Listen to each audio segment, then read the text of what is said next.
65세 할머니의 뺨에 손바닥이 그대로 날아갔습니다. 이런 식으로 해야 정신을 차리시겠어요?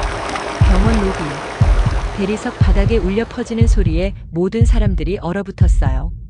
환자 가족 40여 명과 병원 인증평가단 위원들이 지켜보는 한복판에서 벌어진 충격적인 장면이었습니다.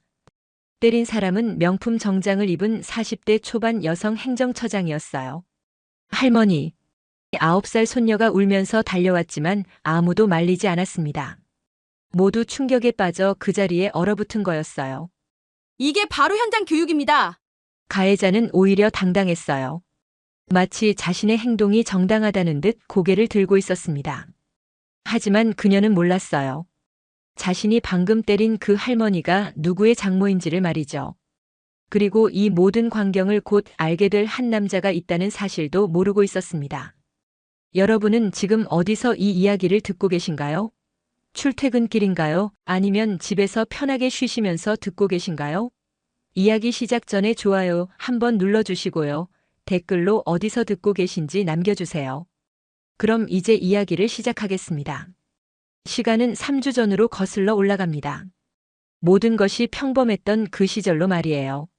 서울 강남구에 위치한 중앙대학병원은 1200개 병상을 갖춘 대형 종합병원이었어요. 2015년 개원 이후 10년 동안 지역 주민들의 사랑을 받아온 곳이었습니다.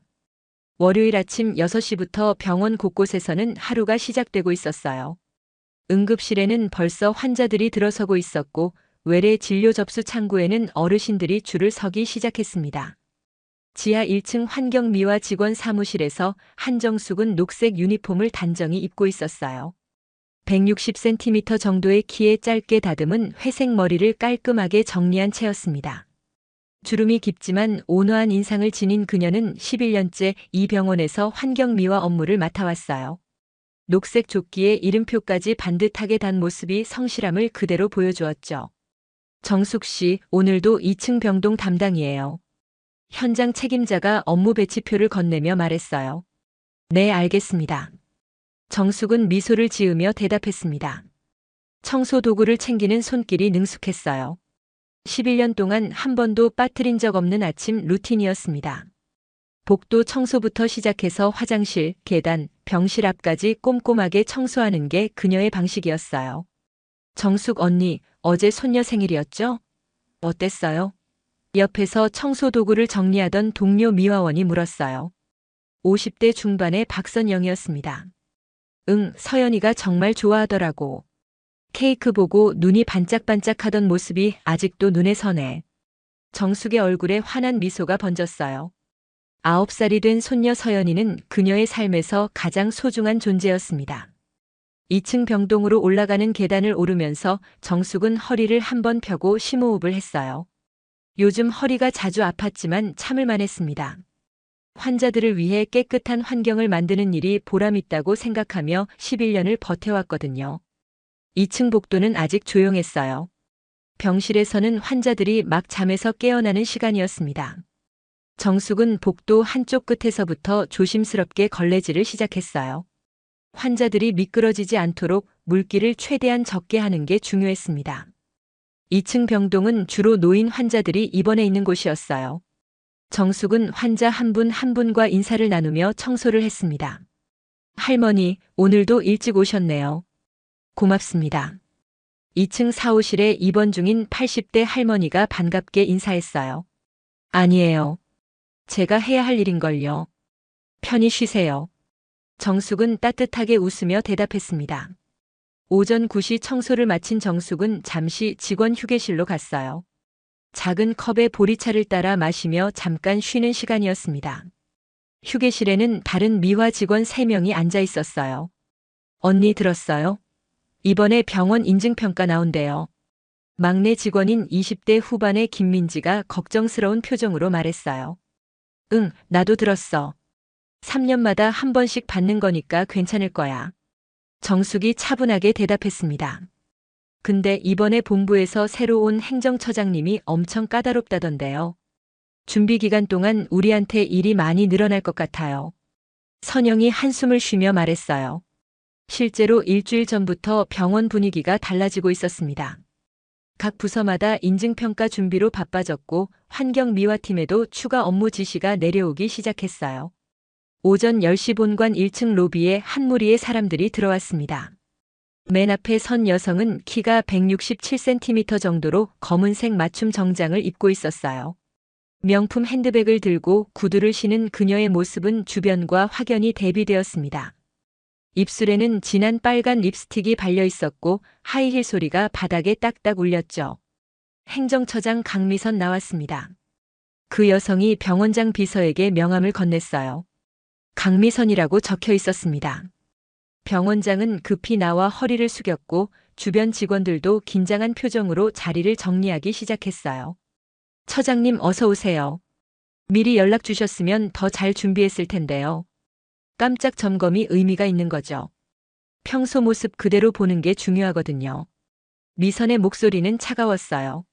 41세인 그녀는 명문대를 나와 병원 행정 분야에서 승진 가도를 달리고 있는 인물이었습니다.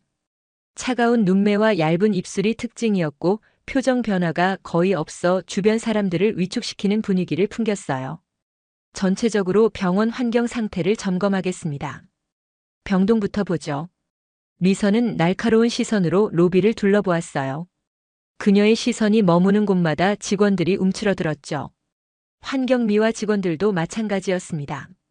평소보다 더 꼼꼼하게 청소 도구를 정리하고 복도를 닦기 시작했어요.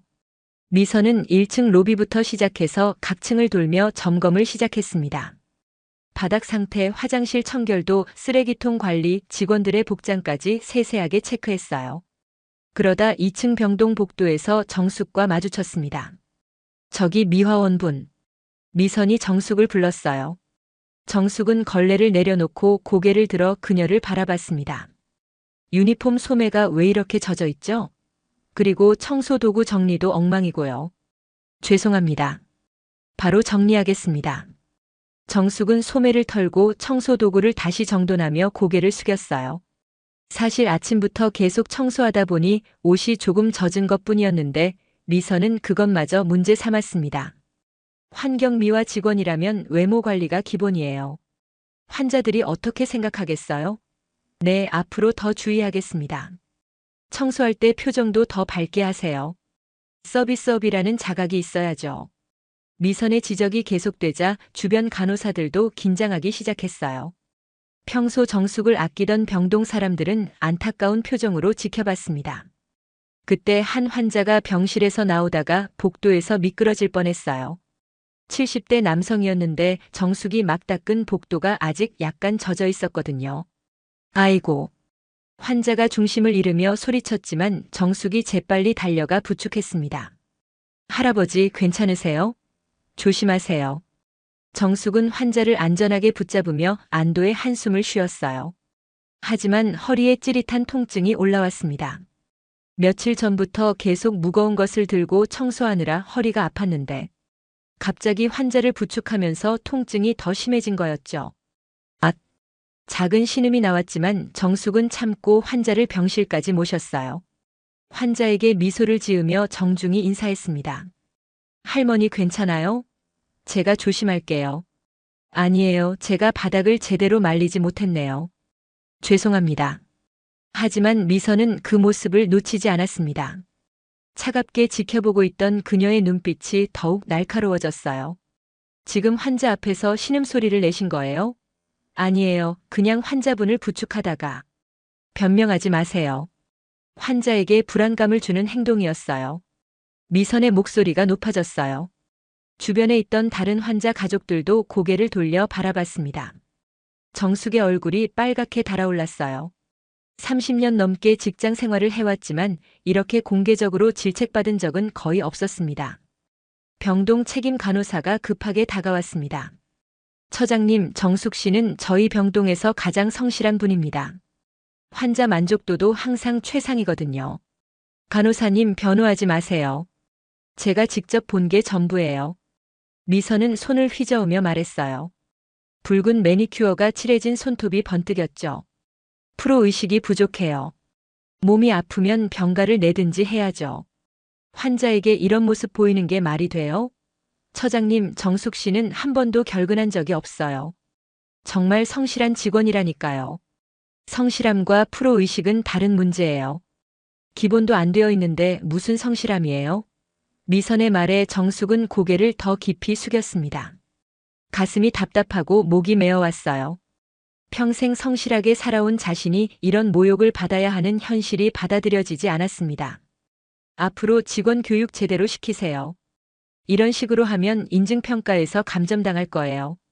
점검은 2시간 더 계속되었습니다. 미선은 각 병동 청소 상태부터 직원 휴게실, 창고, 지하 주차장까지 하나하나 체크하며 지적사항을 메모했어요. 직원들은 모두 위축된 표정으로 그녀를 따라다녔습니다. 전체적으로 관리 상태가 느슨해요. 특히 환경미화 직원 교육 부분은 심각하네요. 미선이 병원장에게 말했어요. 병원장은 땀을 흘리며 고개를 끄덕였습니다. 2주일 후에 본격적인 인증평가단이 올 예정입니다. 그때까지 지적사항 모두 개선해 놓으세요. 특히 직원들 서비스 교육 다시 하고요. 네, 알겠습니다. 바로 개선하겠습니다. 개선이 안 되면 병원 등급 조정도 검토해야죠. 미선의 마지막 말에 모든 직원들이 긴장했어요. 병원 등급이 내려가면 예산 삭감은 물론 구조 조정까지 위험해질 수 있거든요. 그럼 수고하세요. 미선이 하이힐을 딱딱 밟으며 나갔어요.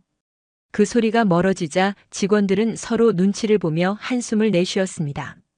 정숙 언니 괜찮아요? 병동 간호사가 걱정스럽게 물었어요. 괜찮아요. 처장님 말씀이 맞아요. 제가 더 조심했어야죠. 정숙은 담담하게 대답했지만 마음속으론 상처받고 있었어요. 그래도 동료들 앞에서 약한 모습 보이고 싶지 않았습니다. 퇴근 시간이 되자 정숙은 허리를 살살 주무르며 직원 사무실로 갔어요.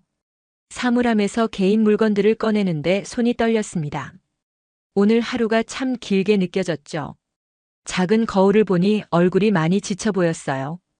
병원 앞 버스 정류장에서 정숙을 기다리고 있는 건 9살 손녀 서연이었습니다. 키가 작고 통통한 볼살이 있는 활발한 인상의 아이였어요. 반묶음 머리에 분홍색 꽃무늬 원피스를 입고 작은 가방을 메고 있었습니다. 학교가 끝나면 항상 할머니를 기다리는 게 서연이의 일과였어요. 할머니. 서연이가 달려와 정숙의 팔을 잡았어요. 정숙은 그제야 얼굴에 진짜 미소가 피어났습니다. 우리 서연이, 오늘 학교는 어땠어? 좋았어요. 할머니는 일하시느라 힘들었죠? 얼굴이 좀 안 좋아 보여요. 서연이는 9살이지만 관찰력이 뛰어난 아이였어요. 할머니의 작은 변화도 놓치지 않았습니다. 괜찮아. 할머니는 언제나 괜찮거든. 정말요? 그럼 다행이에요. 하지만 버스에 올라타면서도 정숙의 허리 통증은 계속되었어요. 서연이는 할머니 옆에 앉아 작은 손으로 할머니 등을 토닥였습니다. 할머니, 제가 안마해 드릴까요? 고마워. 우리 서연이가 최고야. 집으로 돌아가는 40분 동안 정숙은 창밖 풍경을 바라보며 생각에 잠겼어요. 내일도 모레도 이어질 일상이 조금은 무겁게 느껴졌습니다.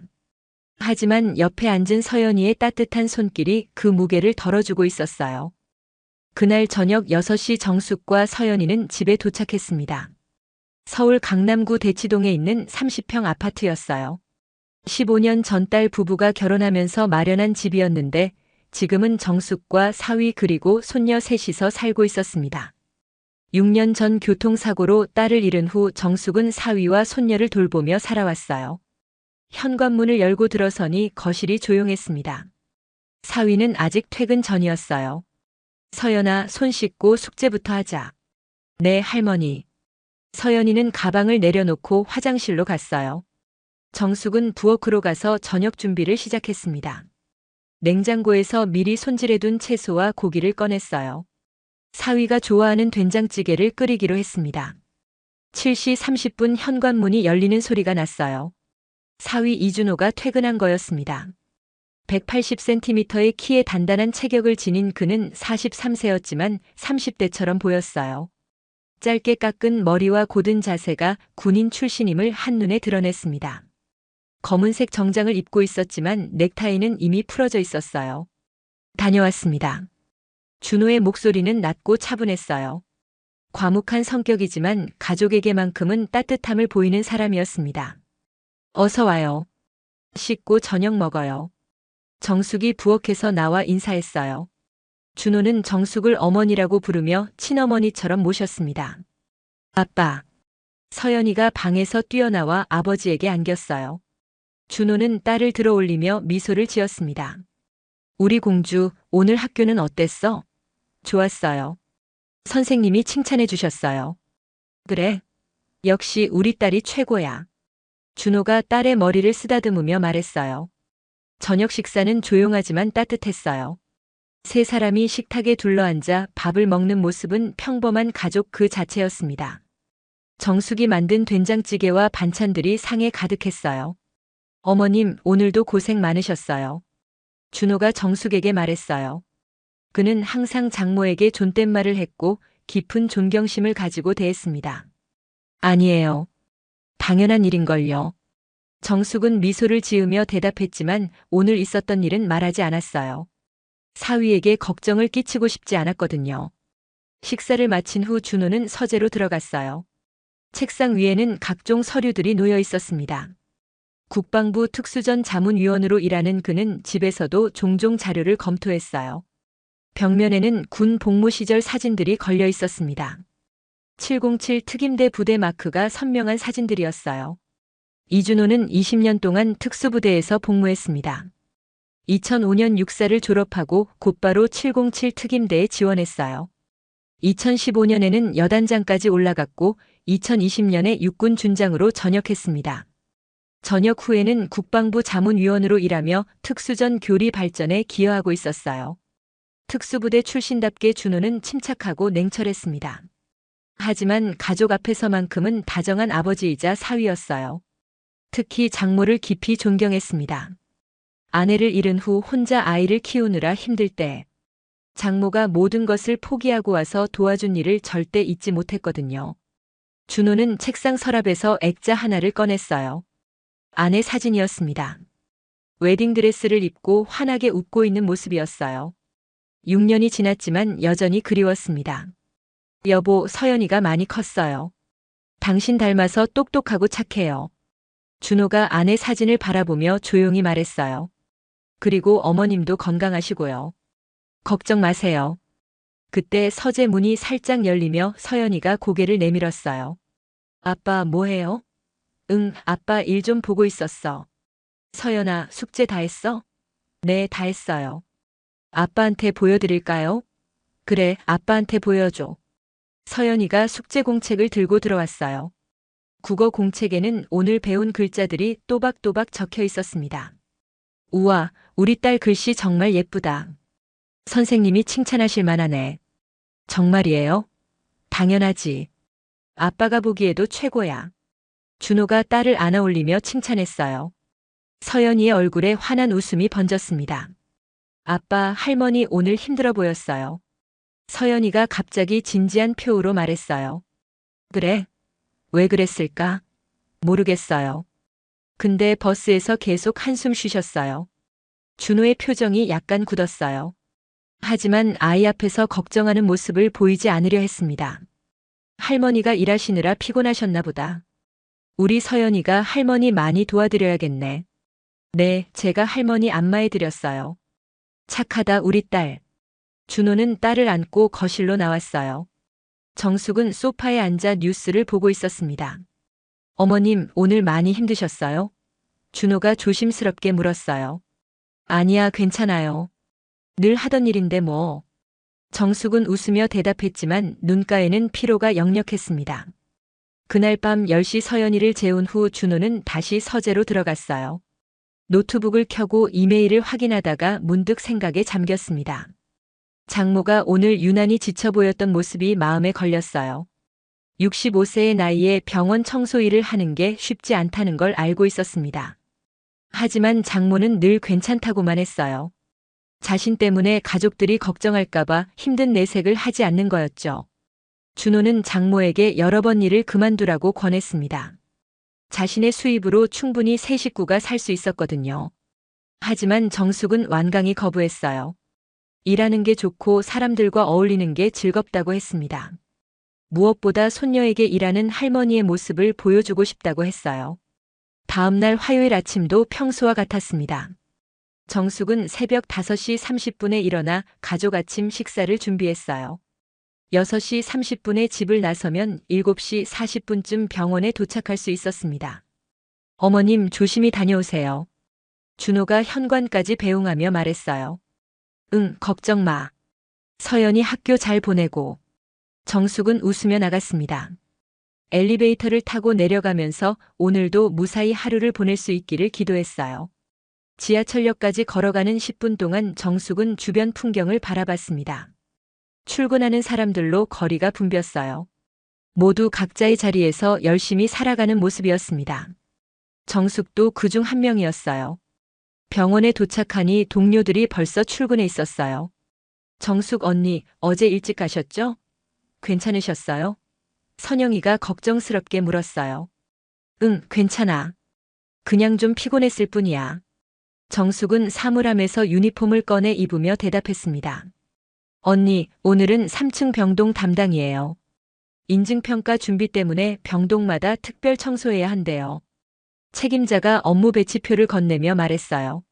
알겠어요. 정숙은 청소 도구를 챙겨 3층으로 향했습니다. 오늘도 긴 하루가 시작되는 거였어요. 3층 병동은 주로 수술 후 회복 중인 환자들이 있는 곳이었습니다. 더 조용하고 깨끗하게 관리해야 하는 공간이었어요. 정숙은 평소보다 더 꼼꼼하게 청소를 시작했습니다. 복도 구석구석, 계단 난간, 화장실 타일까지 하나하나 신경 쓰며 닦았어요. 오전 10시쯤 정숙은 잠시 쉬려고 복도 끝 창가에 섰습니다. 창밖으로 서울 시내가 내려다 보였어요. 햇살이 따스했고 하늘은 맑았습니다. 이런 날씨에 일할 수 있다는 게 감사했어요.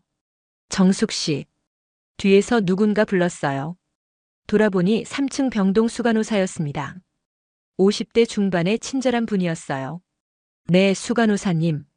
어제 행정처장님한테 혼났다면서요? 괜찮으세요? 수간호사의 걱정 어린 목소리에 정숙이 쑥스럽게 웃었어요. 괜찮아요. 제가 조심하면 되는 거니까요. 정숙 씨는 늘 그렇게 말씀하시네요. 너무 혼자 감당하려고 하지 마세요. 고맙습니다. 수간호사님. 두 사람이 잠시 이야기를 나누는 동안 복도 저쪽에서 익숙한 하이힐 소리가 들려왔어요. 정숙과 수간호사가 고개를 돌리자 강미선이 다가오고 있었습니다. 오늘도 완벽한 검은색 정장에 진한 빨간 립스틱이었어요. 그녀의 등장에 복도 분위기가 순식간에 긴장감으로 바뀌었습니다. 여기서 뭐하고 계세요? 미선의 날카로운 목소리가 복도에 울렸어요. 수간호사와 정숙이 동시에 고개를 숙였습니다. 잠시 업무 협조 사항을 논의하고 있었습니다. 수간호사가 대답했지만 미선의 표정은 차가웠어요. 업무 시간에 수다 떠는 것처럼 보이는데요. 환자들이 보고 있어요. 죄송합니다. 두 사람이 동시에 사과했어요. 미선은 만족스럽지 않은 표정으로 주변을 둘러보기 시작했습니다. 정숙이 청소한 복도를 천천히 걸으며 바닥 상태를 확인했어요. 구석에 먼지가 쌓인 곳을 발견하고는 손가락으로 가리켰습니다. 여기 보세요. 청소가 제대로 안 되어 있잖아요. 정숙이 급히 다가가 확인했어요. 창문 아래 구석진 곳이었는데 정말 먼지가 조금 쌓여 있었습니다. 죄송합니다. 바로 다시 청소하겠습니다. 바로가 아니라 처음부터 제대로 해야죠. 이렇게 일하면서 급여받을 자격이 있다고 생각하세요? 미선의 말에 정숙의 얼굴이 창백해졌어요. 주변에서 지나가던 환자 가족들이 고개를 돌려 쳐다봤습니다. 처장님, 정숙 씨는 정말 성실하게 일합니다. 한 번의 실수로. 수간호사가 중재하려 했지만 미선은 손을 들어 막았어요. 수간호사님은 병동 업무나 신경 쓰세요. 환경미화는 제 담당 영역이에요. 네, 알겠습니다. 수간호사는 미안하다는 눈빛으로 정숙을 바라본 후 물러났어요. 미선은 다시 정숙을 향해 돌아섰습니다. 오늘부터 매일 아침 6시까지 출근하세요. 인증평가 준비 기간 동안은 근무 시간을 늘려야겠어요. 6시요? 지금도 7시 40분에 출근하는데. 문제 있어요? 일 못하시겠으면 말씀하세요. 다른 사람 구하면 되니까. 미선의 협박에 정숙은 입을 다물 수밖에 없었어요. 아니에요. 하겠습니다. 그리고 앞으로 청소 구역도 확대할 거예요. 3층뿐만 아니라 4층 병동까지 담당하세요. 정숙의 눈이 커졌어요. 2개 층을 혼자 담당한다는 건 거의 불가능한 일이었습니다. 처장님, 그건 너무 무리예요. 한 사람이 2개 층을 감당하기는. 다른 직원들도 다 구역 늘어나요. 공평하게 하는 거니까 불만 없으시죠? 미선이 차갑게 말하며 돌아섰어요. 하이힐 소리가 복도에 메아리 쳤습니다. 정숙은 그 자리에 서서 한참을 멍하니 있었어요. 65세의 몸으로 2개 층을 청소하고 아침 6시까지 출근한다는 게 막막했습니다. 하지만 일자리를 잃을 수는 없었어요. 서연이 교육비며 생활비를 보태야 했거든요. 오후 2시 정숙은 점심시간도 제대로 못 먹고 4층 병동 청소를 시작했습니다. 3층 청소를 마치자마자 4층으로 올라와야 했어요. 다리가 후들거렸지만 참았습니다. 4층 복도는 3층보다 더 길었어요. 양쪽으로 병실이 늘어서 있었고 가운데 간호사 스테이션이 있었습니다. 정숙은 한쪽 끝에서부터 청소를 시작했어요. 허리를 굽혀 걸레질을 하는데 통증이 점점 심해졌습니다. 며칠 전부터 아프던 허리가 무리한 작업으로 악화된 거였어요.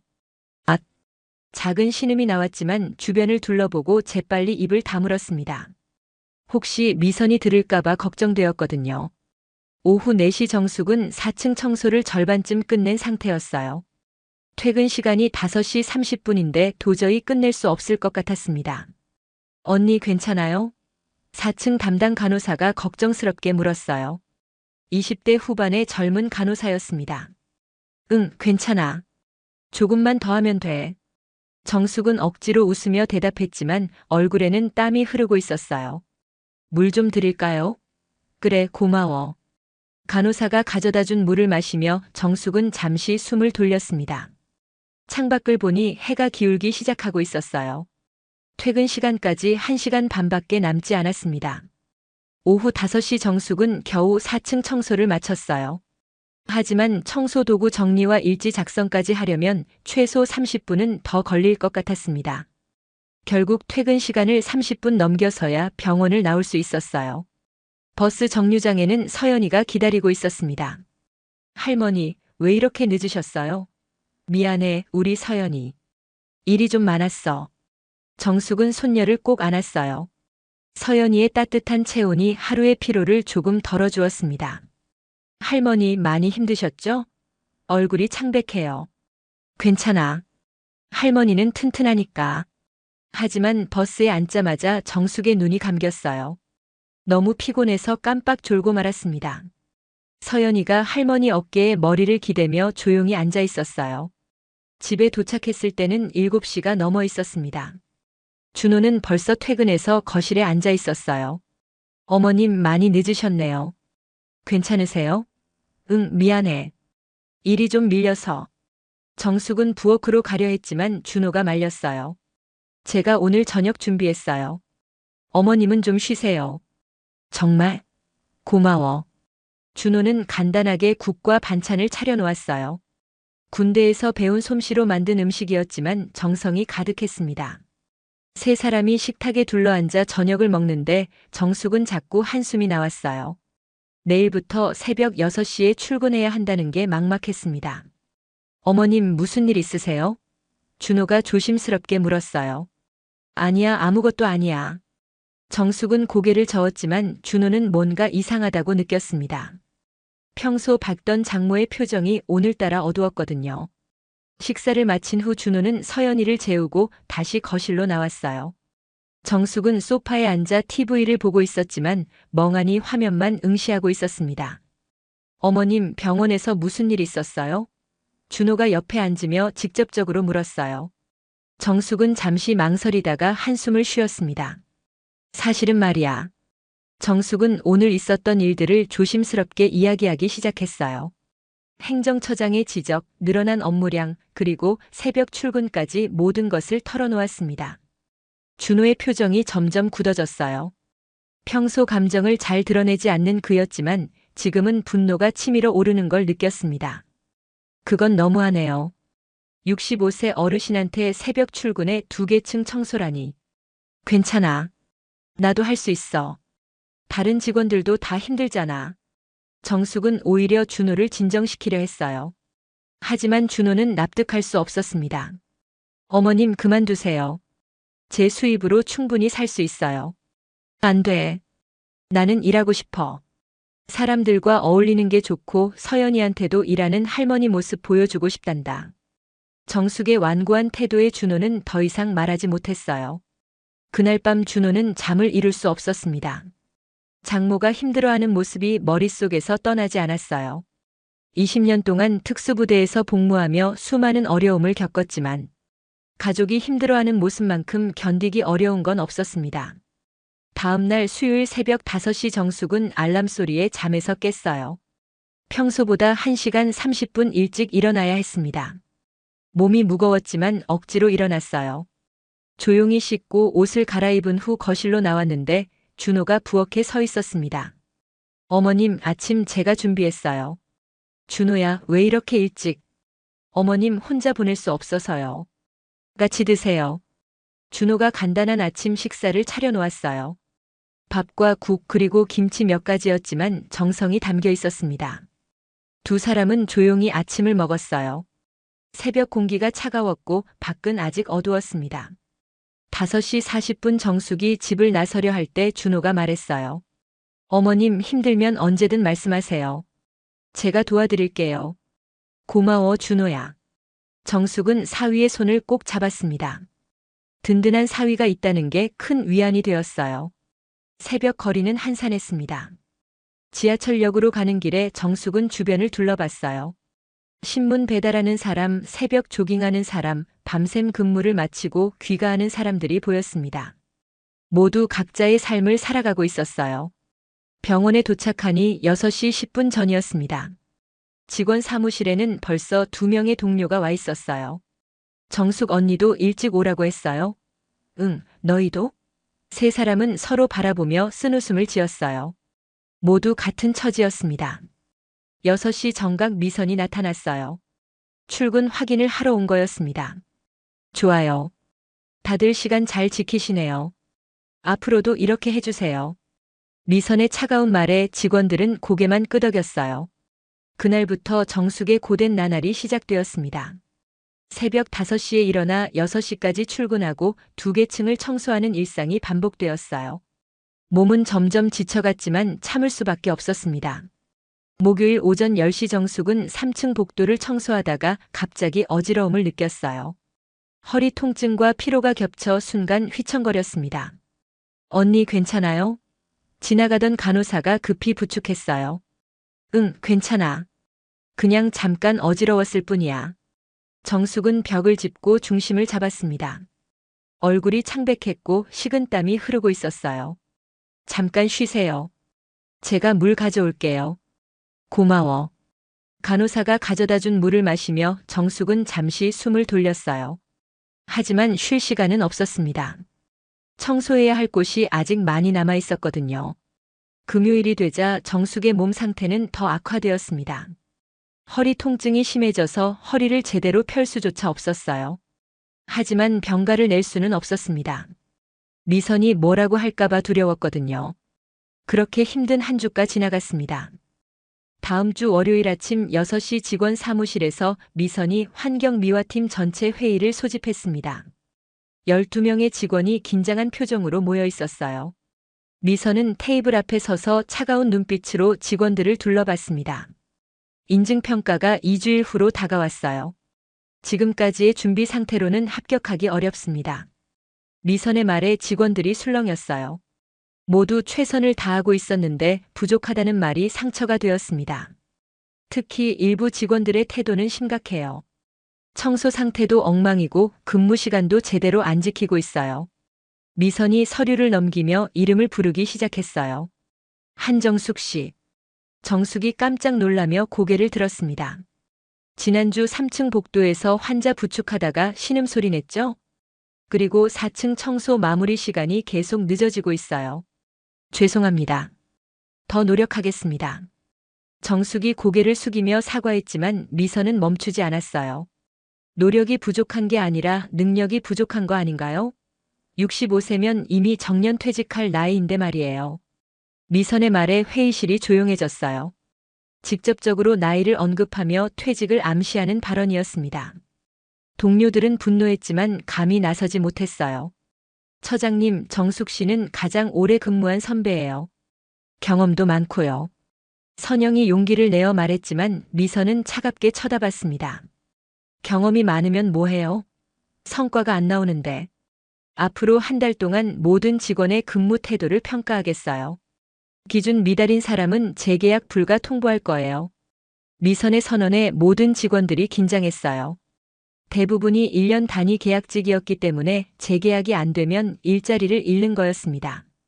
특히 앞으로 환자 화장실 청소도 환경미화팀에서 담당하게 됩니다. 간호조무사들 업무 부담을 줄여주기로 했거든요. 또 업무가 늘어난다는 말에 직원들이 한숨을 쉬었어요.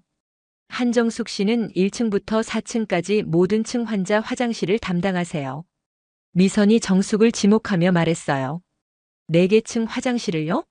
문제 있어요? 정숙은 입을 다물었습니다. 이미 3층과 4층 복도 청소만으로도 벅찬데 화장실까지 추가되면 거의 불가능한 일이었어요. 하지만 거부하면 재계약이 안 될 것 같았습니다. 하겠습니다. 정숙의 대답에 미선이 만족스러운 표정을 지었어요. 회의가 끝난 후 동료들이 정숙에게 다가왔습니다. 언니, 이건 너무한 거 아니에요? 4개 층 화장실을 혼자 어떻게 해요? 괜찮아. 나도 할 수 있어. 정숙은 웃으며 대답했지만 마음은 무너지고 있었어요. 65세의 몸으로 감당할 수 있을지 자신이 없었습니다. 그날부터 정숙의 하루는 더욱 고되어졌어요. 아침 6시에 출근해서 1층 화장실부터 청소를 시작했습니다.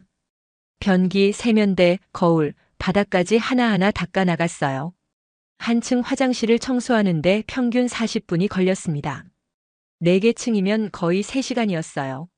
화장실 청소를 마치면 이미 9시가 넘어 있었고 그때부터 복도 청소를 시작해야 했습니다. 점심시간도 제대로 못 먹고 일했어요. 화요일 오후 2시 정숙은 4층 환자 화장실을 청소하고 있었습니다. 무릎을 꿇고 변기 밑바닥까지 닦는데 갑자기 허리에 심한 통증이 왔어요. 아! 정숙은 그 자리에 주저앉고 말았습니다. 허리를 펼 수가 없었어요. 몇 분 동안 그 자리에 앉아 있다가 겨우 일어났습니다. 거울을 보니 얼굴이 새하얗게 질려 있었어요. 언니 괜찮아요? 화장실 밖에서 기다리던 환자가 걱정스럽게 물었습니다. 네, 괜찮습니다. 금방 끝날 거예요. 정숙은 억지로 웃으며 대답하고 다시 청소를 계속했어요. 하지만 허리 통증은 점점 심해졌습니다. 수요일 오전 병원 1층 로비에서는 인증평가 예행 연습이 있었어요. 실제 평가단이 오기 전에 리허설을 해보는 거였습니다. 미선이 직접 평가단 역할을 맡았어요. 각 부서 책임자들과 함께 병원 곳곳을 돌아다니며 점검했습니다. 2층 복도에 도착했을 때 미선은 정숙이 청소하는 모습을 발견했어요. 정숙은 복도 구석을 걸레로 닦고 있었습니다. 저기 청소하는 분. 미선이 정숙을 불렀어요. 정숙은 걸레를 내려놓고 일어섰습니다. 허리가 아파서 제대로 펴지지 않았어요. 자세가 왜 그래요? 허리를 펴고 서세요. 죄송합니다. 허리가 좀 아파서.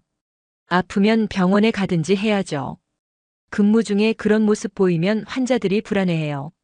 미선의 지적에 정숙은 고개를 숙였습니다. 주변에는 다른 부서 책임자들이 함께 있어서 더 창피했어요. 그리고 청소 도구함 정리 상태도 엉망이네요. 이렇게 일하면서 급여받을 자격이 있다고 생각해요? 죄송합니다. 바로 정리하겠습니다. 정숙은 급히 청소 도구함으로 가서 정리를 시작했어요. 손이 떨려서 물건을 제대로 짚지 못했습니다. 미선은 만족스러운 표정으로 다른 곳으로 이동했어요. 뒤에 남은 부서 책임자들이 정숙을 동정 어린 눈빛으로 바라봤습니다. 목요일 오후 정숙은 직원 휴게실에서 잠깐 쉬고 있었어요. 동료 3명이 함께 앉아 있었습니다. 언니, 병원에 좀 가보세요. 얼굴색이 너무 안 좋아요. 선영이 걱정스럽게 말했어요. 괜찮아. 그냥 좀 피곤할 뿐이야. 피곤한 게 아니라 과로예요. 처장님이 너무하시는 거예요. 막내 민지가 분노하며 말했지만 정숙은 고개를 저었어요. 처장님도 일 때문에 그러시는 거야. 인증평가 합격해야 병원이 잘 되니까. 언니는 왜 늘 그렇게 참기만 해요? 화를 내야 할 때는 내야죠. 나이가 많으니까 더 조심해야지. 함부로 했다가 일자리 잃으면 어떡해. 정숙의 말에 동료들은 더 이상 할 말이 없었어요. 모두 정숙의 처지를 이해했기 때문입니다. 그때 휴게실 문이 열리며 미선이 들어왔어요. 지금 휴게 시간이에요? 네, 점심시간입니다. 선영이 대답했지만 미선은 차갑게 쳐다봤습니다. 인증평가 준비 기간에는 휴게실 사용을 자제해 주세요. 밥은 빨리 먹고 바로 일터로 가야죠. 미선의 말에 직원들이 서로 바라봤어요. 점심시간도 제대로 쉴 수 없다는 얘기였습니다. 그리고 한정숙 씨. 네. 오늘 1층 화장실 청소 상태 확인했는데 거울에 물때가 남아있더라고요. 다시 가서 청소하세요. 지금요? 지금이요. 밥은 나중에 드세요. 정숙은 먹다 만밥을 놓고 일어섰습니다. 배가 고팠지만 어쩔 수 없었어요. 금요일 저녁 정숙이 집에 돌아왔을 때는 8시가 넘어 있었습니다. 일이 끝나지 않아서 2시간이나 초과 근무를 한 거였어요. 준호와 서연이는 거실에서 저녁을 먹고 있었습니다. 어머님, 왜 이렇게 늦으셨어요? 일이 많아서 늦었어. 정숙은 힘없이 소파에 앉았어요. 얼굴이 핏기 없이 창백했고 눈 밑에는 짙은 다크서클이 생겨 있었습니다. 할머니 괜찮아요? 서연이가 다가와 할머니 손을 잡았어요. 손이 차갑게 식어 있었습니다.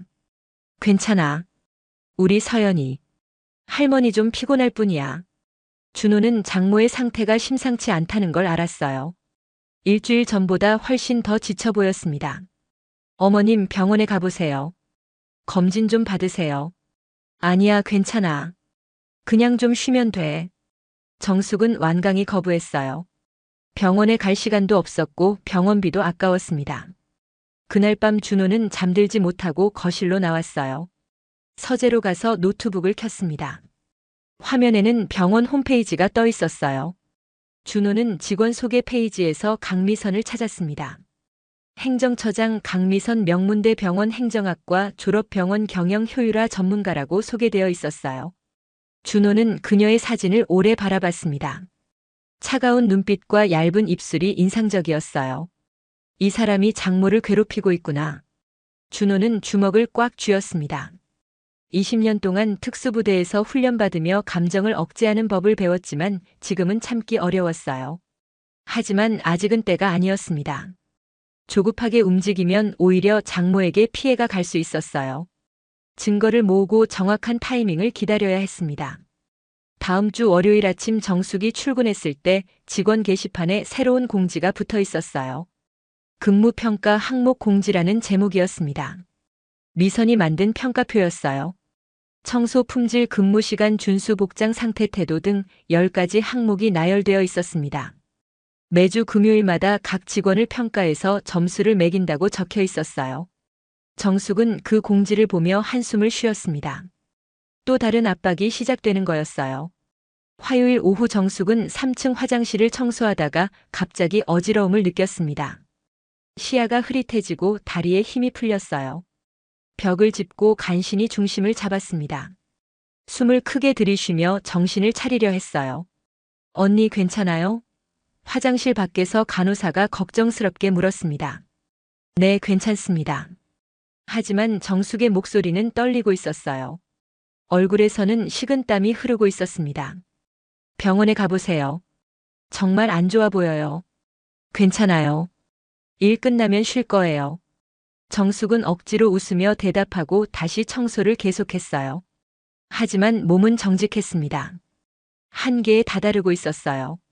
그렇게 힘든 2주일이 흘러갔습니다. 인증평가 당일인 목요일 아침 병원 전체가 긴장감에 휩싸였습니다. 오전 9시에 평가단이 도착할 예정이었어요. 정숙은 새벽 5시 30분에 출근해서 모든 화장실과 복도를 다시 한번 점검했습니다. 몸은 천근만근이었지만 오늘만큼은 완벽하게 해내고 싶었어요. 8시 30분 병원 1층 로비에는 병원장을 비롯한 모든 간부들이 모여 있었습니다. 미선도 완벽한 검은색 정장에 진한 빨간 립스틱을 바르고 서 있었어요. 오늘은 그녀의 능력을 증명할 중요한 날이었습니다. 모두들 긴장 푸시고 평소처럼 행동하세요. 평가단은 자연스러운 모습을 보려고 하니까요. 병원장이 직원들에게 당부했어요. 9시 정각 평가단 5명이 병원에 도착했습니다. 50대에서 60대로 보이는 전문가들이었어요. 하얀 가운을 입고 서류 가방을 든 모습이 엄숙했습니다. 환영합니다. 중앙대학병원에 오신 것을 환영합니다. 병원장이 정중히 인사했어요. 평가단장이 고개를 끄덕이며 악수를 나눴습니다. 그럼 바로 시작하겠습니다. 먼저 시설 환경부터 보죠. 평가단은 병원장과 미선의 안내를 받으며 각 층을 돌아다니기 시작했어요. 복도 상태, 병실 청결도, 화장실 관리까지 세세하게 확인했습니다. 1층부터 4층까지 모든 곳을 점검하는데 2시간이 걸렸어요. 정숙은 3층 복도에서 평가단이 지나갈 때 조용히 비켜섰습니다. 평가단원 한 명이 복도 바닥을 보며 고개를 끄덕였어요. 청결 상태가 양호하네요. 미선이 만족스러운 미소를 지었습니다. 저희가 특별히 신경 쓰는 부분입니다. 11시 30분 평가단은 1층 로비로 돌아왔어요. 이제 환자 및 보호자 인터뷰 시간이었습니다. 로비에는 미리 준비된 의자들이 놓여 있었고 10여 명의 환자 가족들이 앉아 있었어요. 병원 측에서 선별한 만족도 높은 환자 가족들이었습니다. 인터뷰가 진행되는 동안 미선은 긴장한 표정으로 지켜봤어요. 모든 것이 계획대로 흘러가고 있었습니다. 정오가 되자 평가단은 점심 식사를 위해 병원 식당으로 이동했어요. 오후 1시 30분에 재개될 예정이었습니다. 정숙도 잠시 쉬려고 직원 휴게실로 갔어요. 하지만 앉자마자 미선이 들어왔습니다. 한정숙 씨, 지금 쉴 때가 아니에요. 4층 화장실 한 번 더 점검하세요. 지금요? 평가단이 오후에 다시 확인할 수도 있어요. 빨리 가세요. 정숙은 점심도 못 먹고 4층으로 올라갔어요. 배가 고팠지만 참을 수밖에 없었습니다. 화장실을 다시 한번 꼼꼼하게 청소하고 내려오니 이미 1시가 넘어 있었어요. 오후 1시 30분 평가단이 다시 모였습니다. 이번에는 직원 인터뷰와 서류 검토 시간이었어요. 병원장실에서 각 부서 책임자들이 차례로 불려 들어갔습니다. 오후 3시 모든 평가가 끝났어요. 평가단장이 임시 결과를 발표하기 위해 1층 로비에 다시 모였습니다. 병원 직원 50여 명이 로비에 모여 결과를 기다리고 있었어요. 정숙도 멀찍이 서서 지켜보고 있었습니다. 전체적으로 우수한 관리 상태를 보여주셨습니다. 평가단장이 말하자 박수가 터져 나왔어요. 특히 환경관리 부분에서 높은 점수를 받으셨어요. 청결도와 직원들의 성실한 태도가 인상적이었습니다. 더 큰 박수가 쏟아졌어요. 미선은 만족스러운 표정으로 고개를 끄덕였습니다. 자신의 관리가 성과를 낸 거였어요. 최종 결과는 2주일 후에 공문으로 발표하겠습니다. 수고하셨습니다. 평가단이 병원을 떠나자 직원들은 안도의 한숨을 쉬었어요. 긴장감이 풀리면서 여기저기서 웃음소리가 들렸습니다. 미선은 병원장에게 다가갔어요. 원장님, 좋은 결과 나올 것 같습니다. 처장님 덕분입니다. 수고 많으셨어요. 두 사람이 악수를 나누는 모습을 보며 정숙은 조용히 자리를 떴어요. 이제 일상 업무로 돌아갈 시간이었습니다. 오후 4시 정숙은 1층 화장실을 청소하고 있었어요. 평가는 끝났지만 일은 계속되었습니다. 무릎을 꿇고 변기를 닦는데 갑자기 허리에 격심한 통증이 왔어요. 정숙은 그 자리에 주저앉았습니다. 숨을 쉴 수가 없을 정도로 아팠어요. 몇 분 동안 그 자리에서 꼼짝도 못하고 있었습니다. 언니 괜찮아요? 화장실에 들어온 간호사가 깜짝 놀라며 물었어요. 괜찮아. 그냥 잠깐. 정숙은 벽을 짚고 천천히 일어났습니다. 얼굴이 새하얗게 질려 있었어요. 병원에 가봐요. 이건 정말 심각해 보여요. 괜찮아. 일 끝나고 쉬면 돼. 정숙은 고집스럽게 거부하고 다시 청소를 계속하려 했어요. 하지만 손에 힘이 들어가지 않았습니다. 청소 도구를 들려고 하는데 손가락이 떨렸어요. 그때 화장실 문이 열리며 미선이 들어왔습니다. 지금 뭐 하는 거예요? 미선의 차가운 목소리에 정숙이 깜짝 놀라며 돌아봤어요. 청소하고 있습니다. 청소요? 바닥에 주저앉아서요? 환자들이 보면 어떻게 생각하겠어요? 죄송합니다. 허리가 좀 아파서. 아프면 집에 가든지 해야죠. 왜 근무 시간에 이러고 있어요? 미선의 목소리가 점점 높아졌어요. 화장실 밖에서 기다리던 환자 가족 2명이 안을 들여다봤습니다. 오늘 평가 잘 끝났으니까 이제 느슨해지는 거예요? 아니에요. 그냥 잠깐. 변명하지 마세요. 오늘 하루 당신 때문에 얼마나 신경 쓰였는지 알아요? 미선이 정숙에게 다가섰어요. 화난 표정이 얼굴에 가득했습니다. 정숙은 뒤로 물러서며 벽에 등을 기댔어요. 평가단 올 때까지는 열심히 하는 척하더니 이제 본색 드러내는 거죠? 미선의 말에 정숙은 고개를 저었습니다. 아니에요. 저는 항상 최선을 다했어요. 최선이요? 이게 최선이에요. 미선이 바닥에 떨어진 청소 도구를 가리키며 소리쳤어요. 화장실 밖에서는 이제 67명의 사람들이 모여들었습니다. 무슨 일인지 구경하려는 거였어요. 처장님, 정숙 씨는 정말 열심히 일했어요. 오늘 점심도 못 먹고. 화장실 밖에서 아까 그 간호사가 말했지만 미선은 듣지 않았어요. 점심을 못 먹은 게 자랑이에요? 시간 관리를 못한 거죠. 미선의 공격이 계속되자 정숙의 눈에 눈물이 맺혔어요. 하지만 참았습니다. 사람들 앞에서 우는 모습을 보이고 싶지 않았어요. 65세 나이에 아직도 일하고 있다는 게 민망하지도 않아요? 진작 퇴직했어야죠. 미선의 말에 주변 사람들이 술렁였어요. 너무 심한 말이었습니다. 처장님, 그 말씀은 너무 하시는 거 아닙니까? 간호사가 다시 한번 말했지만 미선은 화를 돌렸어요. 간호사님도 일이나 하세요. 이건 제 담당이에요. 정숙은 참지 못하고 입을 열었습니다. 처장님, 저도 사람입니다. 아무리 그래도 이렇게까지 하시면. 사람이요? 제대로 일도 못하면서 무슨 사람이에요? 미선의 말에 정숙에 참았던 감정이 터져나왔어요. 저는 11년 동안 이 병원에서 성실하게 일했습니다. 한 번도 빠진 적 없어요. 성실하게요? 그런데 왜 실수투성이죠? 오늘도 제가 몇 번이나 지적했어요. 정숙은 더 이상 참을 수 없었어요. 65세 할머니가 새벽 6시에 출근해서 4개 층을 청소하는 게 쉬운 일인가요? 그건 당신이 선택한 거잖아요. 싫으면 그만두면 되는 거고. 미선의 차가운 대답에 정숙이 분노했습니다. 그만둬요. 생활비 벌어야 하는데 어떻게 그만둬요? 그건 제 알 바 아니에요. 회사는 자선단체가 아니거든요. 두 사람의 대화가 점점 격해지면서 화장실 밖에는 10여 명의 사람들이 모여들었어요. 환자, 보호자, 직원들이 모두 지켜보고 있었습니다. 미선은 주변 시선이 부담스러웠어요. 평가가 잘 끝난 날 이런 소란이 생기다니 자존심이 상했습니다. 이제 그만하고 일이나 하세요. 미선이 돌아서려는데 정숙이 말했어요. 처장님, 사과해 주세요. 미선이 다시 돌아봤어요. 눈빛이 차갑게 변했습니다. 뭐라고요? 제가 뭘 잘못했는데 사과를 해요? 저한테 한 말들 너무 심했어요. 저도 사람인데. 사람이라고요? 일도 제대로 못하면서 사람 대접 받으려고 해요? 미선의 말에 주변 사람들이 놀라며 웅성거렸어요. 너무 심한 발언이었습니다. 정숙의 얼굴이 빨갛게 달아올랐어요. 30년 직장 생활에서 이런 모욕은 처음이었습니다. 처장님, 그 말씀만은 취소해 주세요. 제발요. 취소요? 사실인데 뭘 취소해요? 미선이 비웃듯 말했어요. 그 순간 정숙의 눈에서 눈물이 흘러내렸습니다.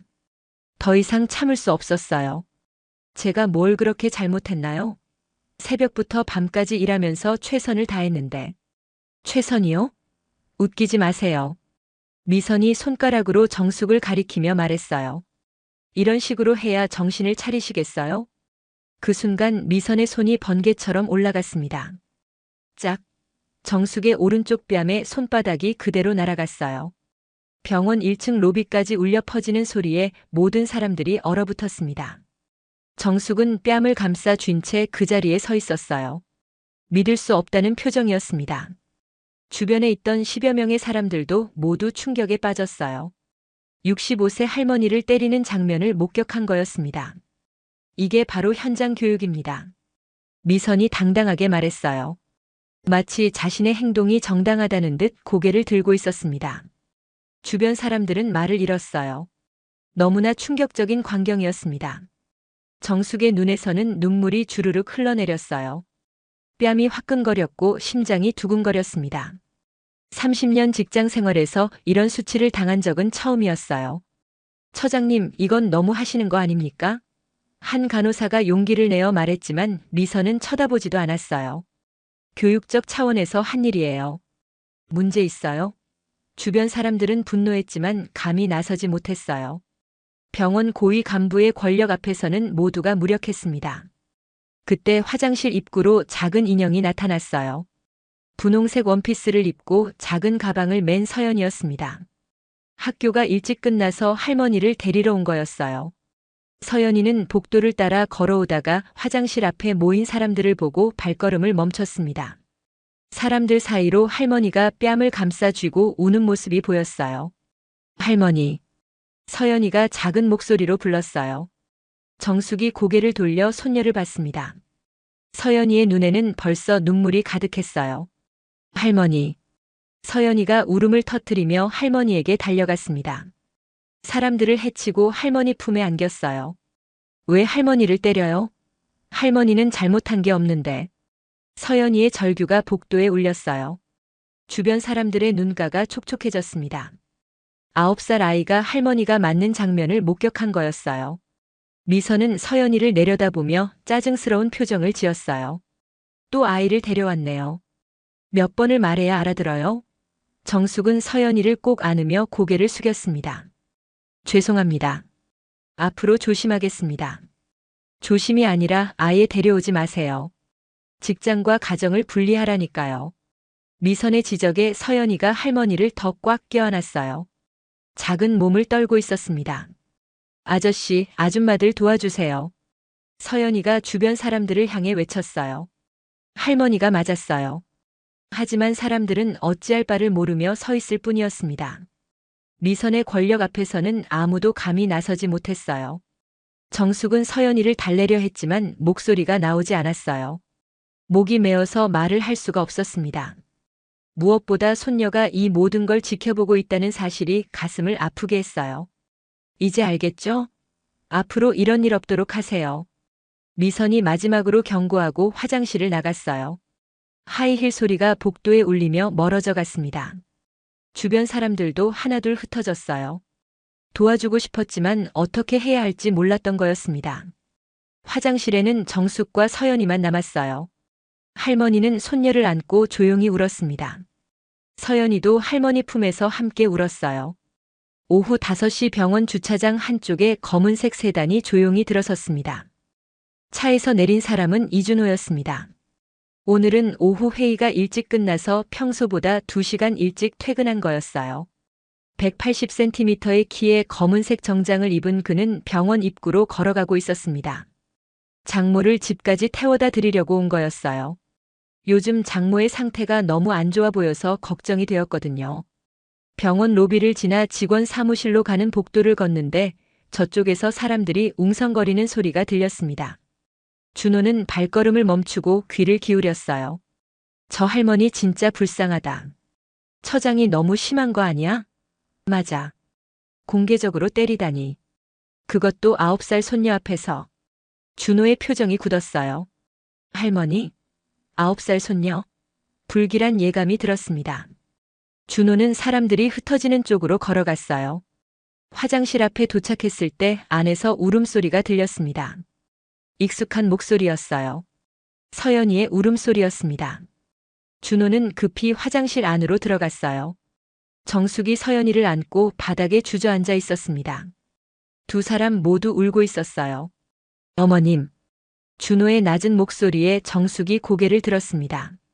눈이 퉁퉁 부어 있었고 오른쪽 뺨이 빨갛게 부어올라 있었어요. 준호야. 정숙은 사위를 보자 더 큰 눈물을 쏟았습니다. 아빠. 서연이가 아버지를 보고 달려왔어요. 준호는 딸을 안아 올렸습니다. 작은 몸이 심하게 떨리고 있었어요. 무슨 일이에요? 준호가 조용히 물었지만 목소리에는 분노가 깔려 있었습니다. 아무것도 아니야. 그냥. 정숙이 얼버무리려 했지만 서연이가 먼저 말했어요. 할머니가 나쁜 아줌마한테 맞았어요. 뺨을 맞았다고요. 준호의 눈빛이 차갑게 변했어요. 하지만 감정을 드러내지는 않았습니다. 20년 동안 특수부대에서 훈련받으며 배운 자제력이었어요. 누가 그랬어요? 행정처장이요. 미선이라는 사람. 서연이가 떨리는 목소리로 대답했어요. 준호는 딸을 내려놓고 장모를 일으켰습니다. 어머님, 일단 집에 가요.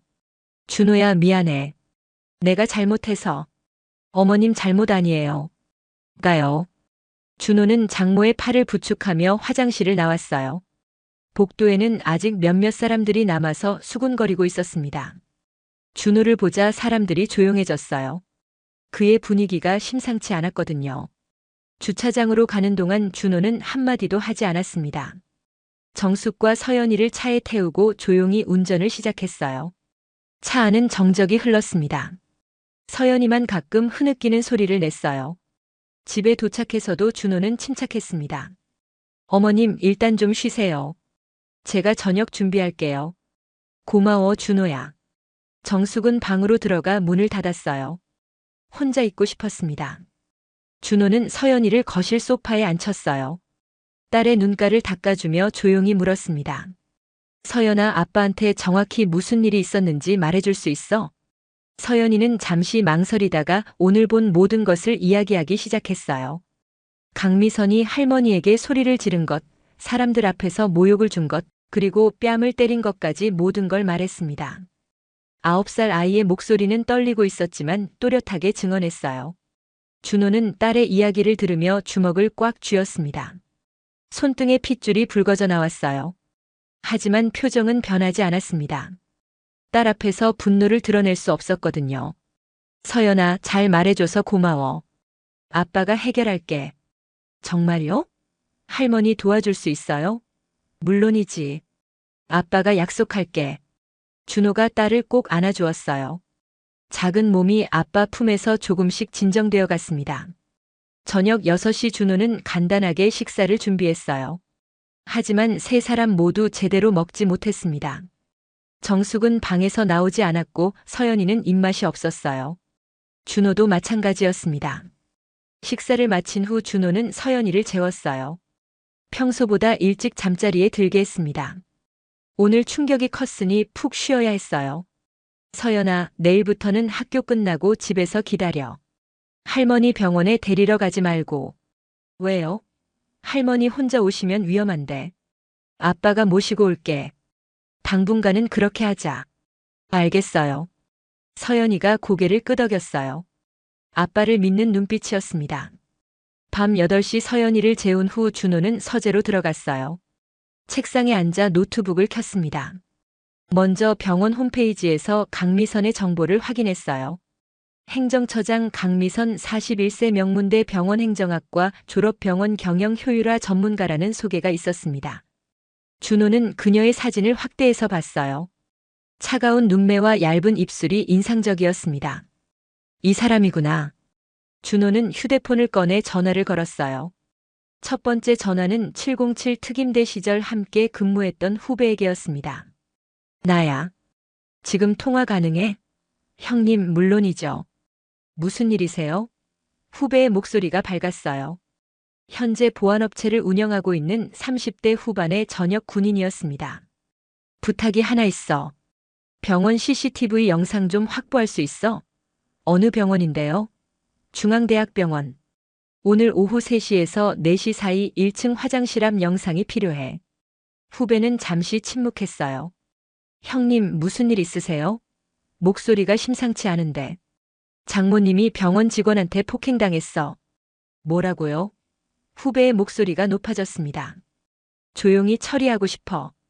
도와줄 수 있어? 당연하죠. 내일 아침까지 확보해 드릴게요. 고맙다. 준호는 전화를 끊고 두 번째 전화를 걸었어요. 이번에는 법무법인에서 일하는 전우였습니다. 역시 707 특임대 출신이었어요. 형님, 오랜만입니다. 무슨 일로 연락하셨어요? 법률 자문이 필요해. 직장 내 폭행 사건인데. 변호사는 즉시 진지해졌어요. 자세히 말씀해 주세요. 준호는 오늘 있었던 일을 간략하게 설명했습니다. 65세 장모가 병원 행정처장에게 공개적으로 폭행당한 사실을 말했어요. 그건 명백한 폭행죄입니다. 게다가 직장 내 괴롭힘도 성립되고요. 고소 가능해? 물론입니다. 증거만 확보되면 충분히 승소할 수 있어요. 증거는 내가 확보할게. 법적 절차 준비해줘. 알겠습니다. 내일 사무실로 오시죠. 준호는 세 번째 전화를 걸었어요. 이번에는 국방부에서 함께 일하는 동료였습니다.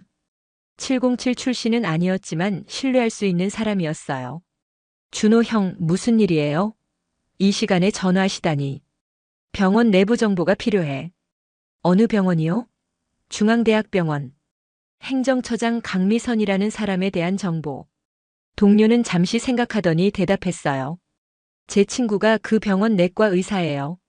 물어볼까요? 부탁해. 최대한 자세하게. 알겠습니다. 내일 아침까지 정리해 드릴게요. 전화를 끊은 준호는 노트북 앞에 앉아 메모를 시작했어요. 증거 확보, CCTV 영상, 목격자 진술, 의료 기록, 진행 사항, 법률 자문, 내부 정보 수집, 병원 측 접촉 준비. 20년 동안 특수작전을 수행하며 배운 체계적 접근 방식이었습니다. 감정적으로 움직이지 않고 철저하게 계획하는 거였어요. 밤 10시 정숙이 방문을 열고 나왔습니다. 눈이 퉁퉁 부어 있었고 얼굴이 창백했어요. 준호야, 아직 안 잤어? 네, 일 좀 보고 있었어요. 어머님은 좀 괜찮으세요? 정숙은 소파에 앉으며 한숨을 쉬었어요. 준호야, 미안해. 내가 잘못해서 이런 일이. 어머님 잘못 아니에요. 절대로요. 아니야. 내가 일을 제대로 못해서 그래. 나이도 많고 느리니까. 어머님.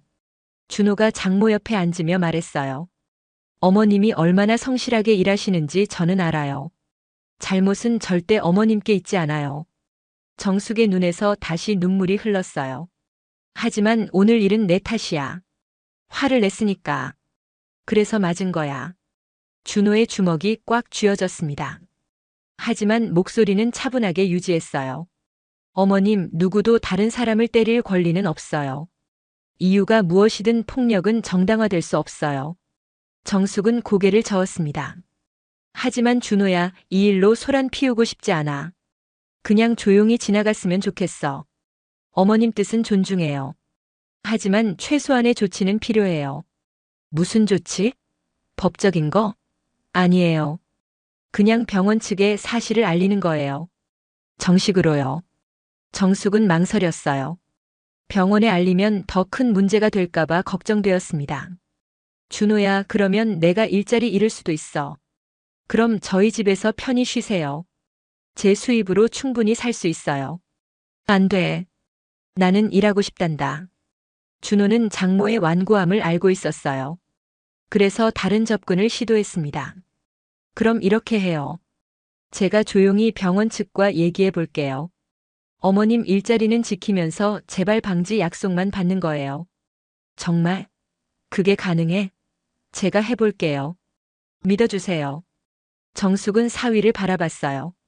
든든한 사위가 있다는 게 큰 위안이 되었습니다. 고마워, 준호야. 정말 고마워. 당연한 일이에요. 가족이잖아요. 두 사람은 한동안 말없이 앉아 있었어요. 거실 시계 소리만 조용히 울렸습니다. 준호야. 응, 어머님. 서연이한테는 비밀로 해줘. 아이가 걱정할까봐. 알겠어요. 걱정 마세요. 정숙은 방으로 돌아갔고 준호는 다시 서재로 갔어요. 노트북 화면에는 여전히 강미선의 사진이 떠 있었습니다. 준호는 그 사진을 오래 바라봤어요. 내일부터 본격적으로 움직여야겠다. 하지만 조용히. 장모님 뜻대로. 준호는 메모장을 꺼내 계획을 더 구체화하기 시작했습니다. 다음 날 금요일 아침 6시 준호는 평소보다 일찍 일어났어요. 정숙을 병원까지 데려다 주기로 한 거였습니다. 어머님, 제가 모셔다 드릴게요. 아니야, 괜찮아. 지하철 타면 돼. 오늘부터 제가 출퇴근 모셔드릴게요. 당분간은요. 정숙은 사위의 고집을 꺾을 수 없었어요. 차 안에서 정숙은 창밖을 바라보며 말했습니다. 준호야, 오늘 병원 가기 싫다. 무섭더라. 어머님. 준호가 장모의 손을 잡았어요. 제가 지켜드릴게요. 믿어주세요. 정숙은 사위의 따뜻한 손에 위안을 받았습니다. 병원에 도착해서 정숙이 내리려는데 준호가 말했어요. 어머님, 오늘 퇴근하실 때까지 아무 일 없을 거예요. 제가 확인했어요. 정말? 네. 처장은 오늘 본사 출장이래요. 정숙은 안도의 한숨을 쉬었어요. 오늘 하루만이라도 미선을 보지 않아도 된다는 게 다행이었습니다. 정숙이 병원으로 들어간 후 준호는 차 안에서 휴대폰을 확인했어요. 후배에게서 문자가 와 있었습니다. 형님 영상 확보했습니다. 오전 중에 전달하겠습니다. 준호는 만족스러운 미소를 지었어요. 계획의 첫 단계가 성공한 거였습니다. 이제 본격적으로 움직일 시간이었어요. 금요일 오전 10시 준호는 강남의 한 카페에서 후배를 만났습니다. 38세의 김태우는 707 특임대에서 10년 동안 복무한 후 전역해서 보안업체를 운영하고 있었어요. 현재는 기업 보안 컨설팅과 CCTV 시스템 관리를 주 업무로 하고 있었습니다. 형님, 여기 있습니다. 태훈이 USB를 건네며 말했어요. 어제 오후 3시부터 4시 사이 1층 화장실 앞 영상 전부 담았어요. 고생했어. 태훈은 노트북을 꺼내 화면을 보여주었습니다.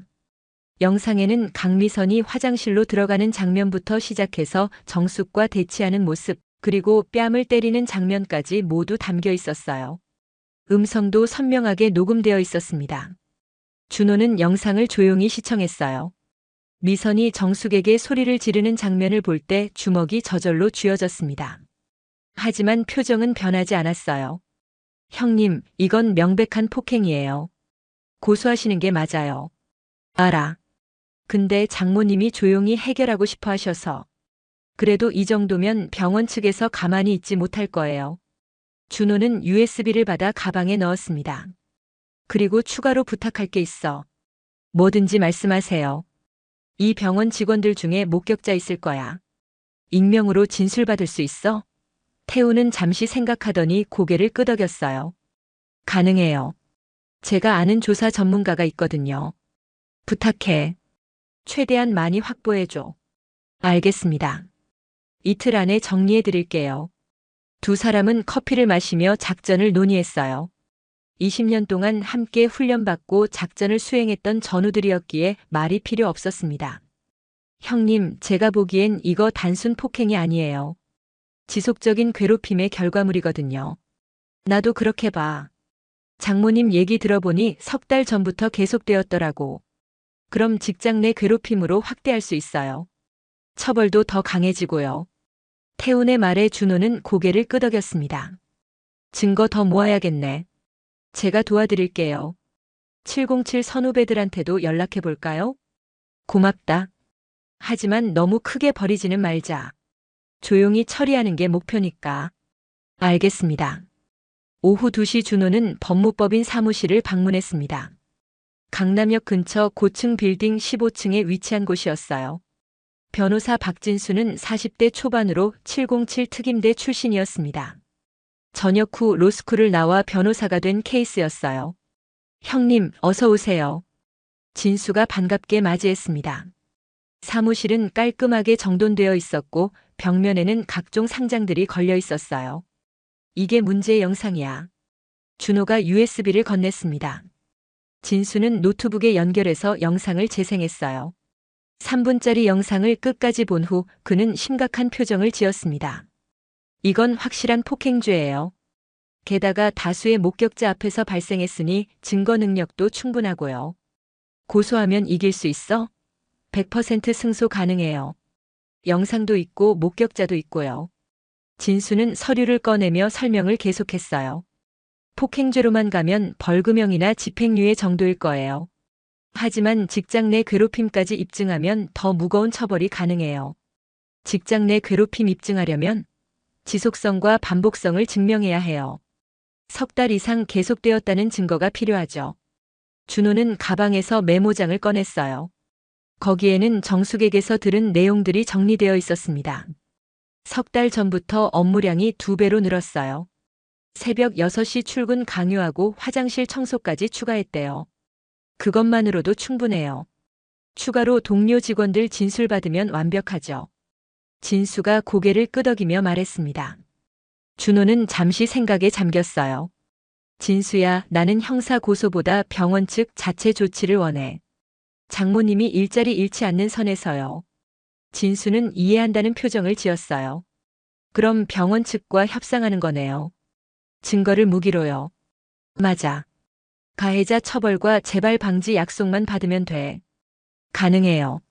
이 정도 증거면 병원 측에서 먼저 합의 요청할 거예요. 언론에 나가면 병원 이미지 타격이 크니까요.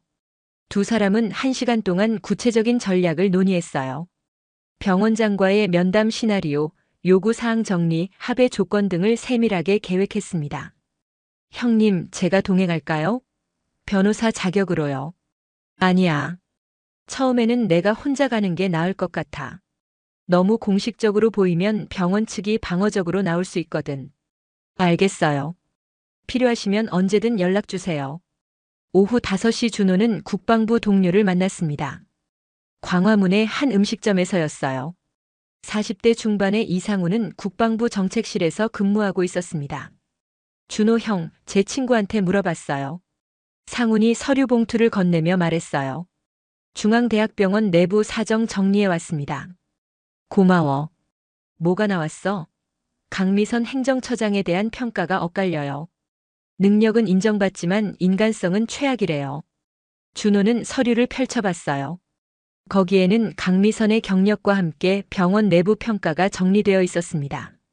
지난 2년 동안 그녀 밑에서 일한 직원 15명 중 8명이 그만뒀대요. 모두 괴롭힘 때문이었고요. 그 정도야? 네. 근데 능력이 워낙 뛰어나서 병원장이 눈 감아준 거래요. 인증평가도 그녀 주도로 통과했고요. 상우는 추가 자료를 꺼냈어요. 그리고 이거 보세요. 작년에도 비슷한 사건이 있었대요. 환경미화 직원한테 폭언해서 그분이 정신과 치료받았다고요. 증거 있어? 그때는 쉬쉬하고 넘어갔대요. 피해자가 고령이라 소송 못할 거라고 판단했던 것 같아요. 준호의 표정이 더욱 굳어졌습니다. 상습범이구나. 맞아요. 그래서 이번에 제대로 처리하셔야 해요. 준호는 서류를 가방에 넣으며 고개를 끄덕였어요. 상훈아, 내 친구한테 고맙다고 전해줘. 제가 전할게요. 그리고 형님 도움 필요하면 언제든 연락 주세요. 국방부 인맥 동원할 수도 있어요. 고맙다. 필요하면 연락할게. 저녁 7시 준호는 집으로 돌아가는 길에 병원 앞에 들렀어요.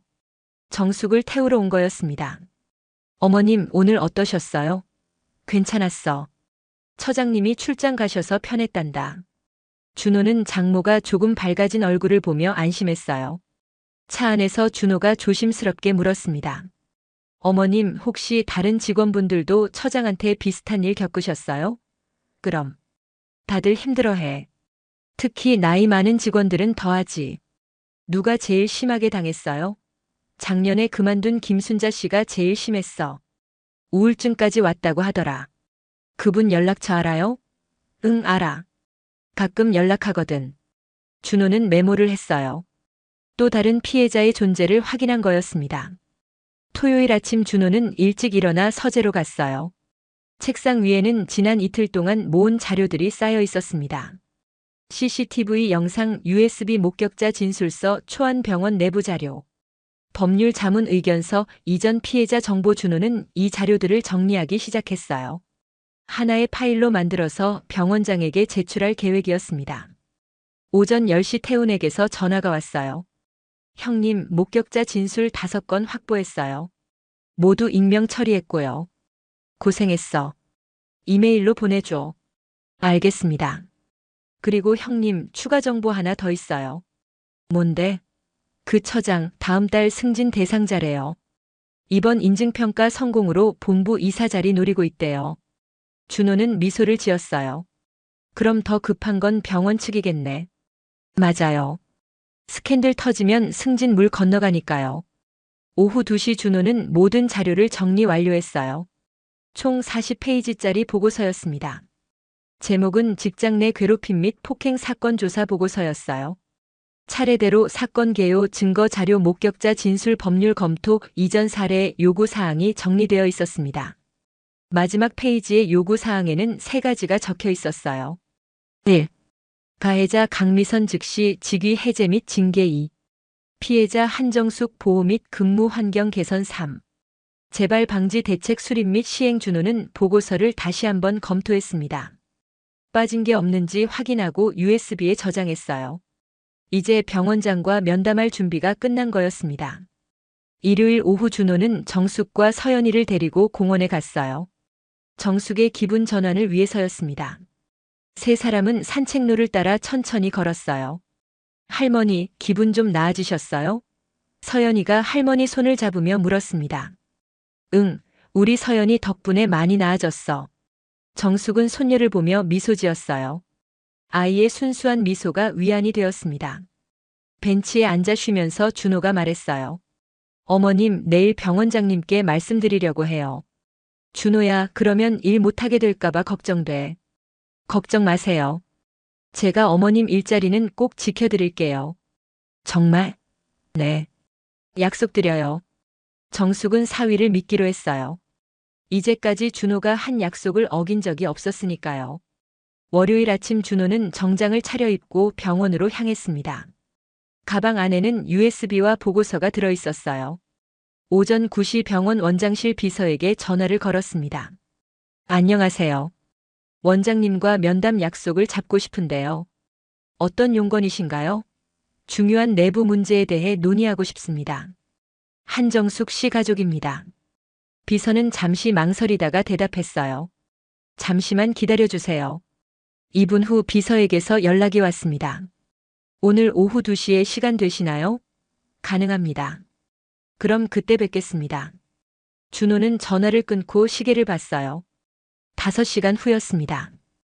본격적인 대결이 시작되려 하고 있었어요. 월요일 오후 1시 50분 준호는 병원 정문으로 들어섰습니다.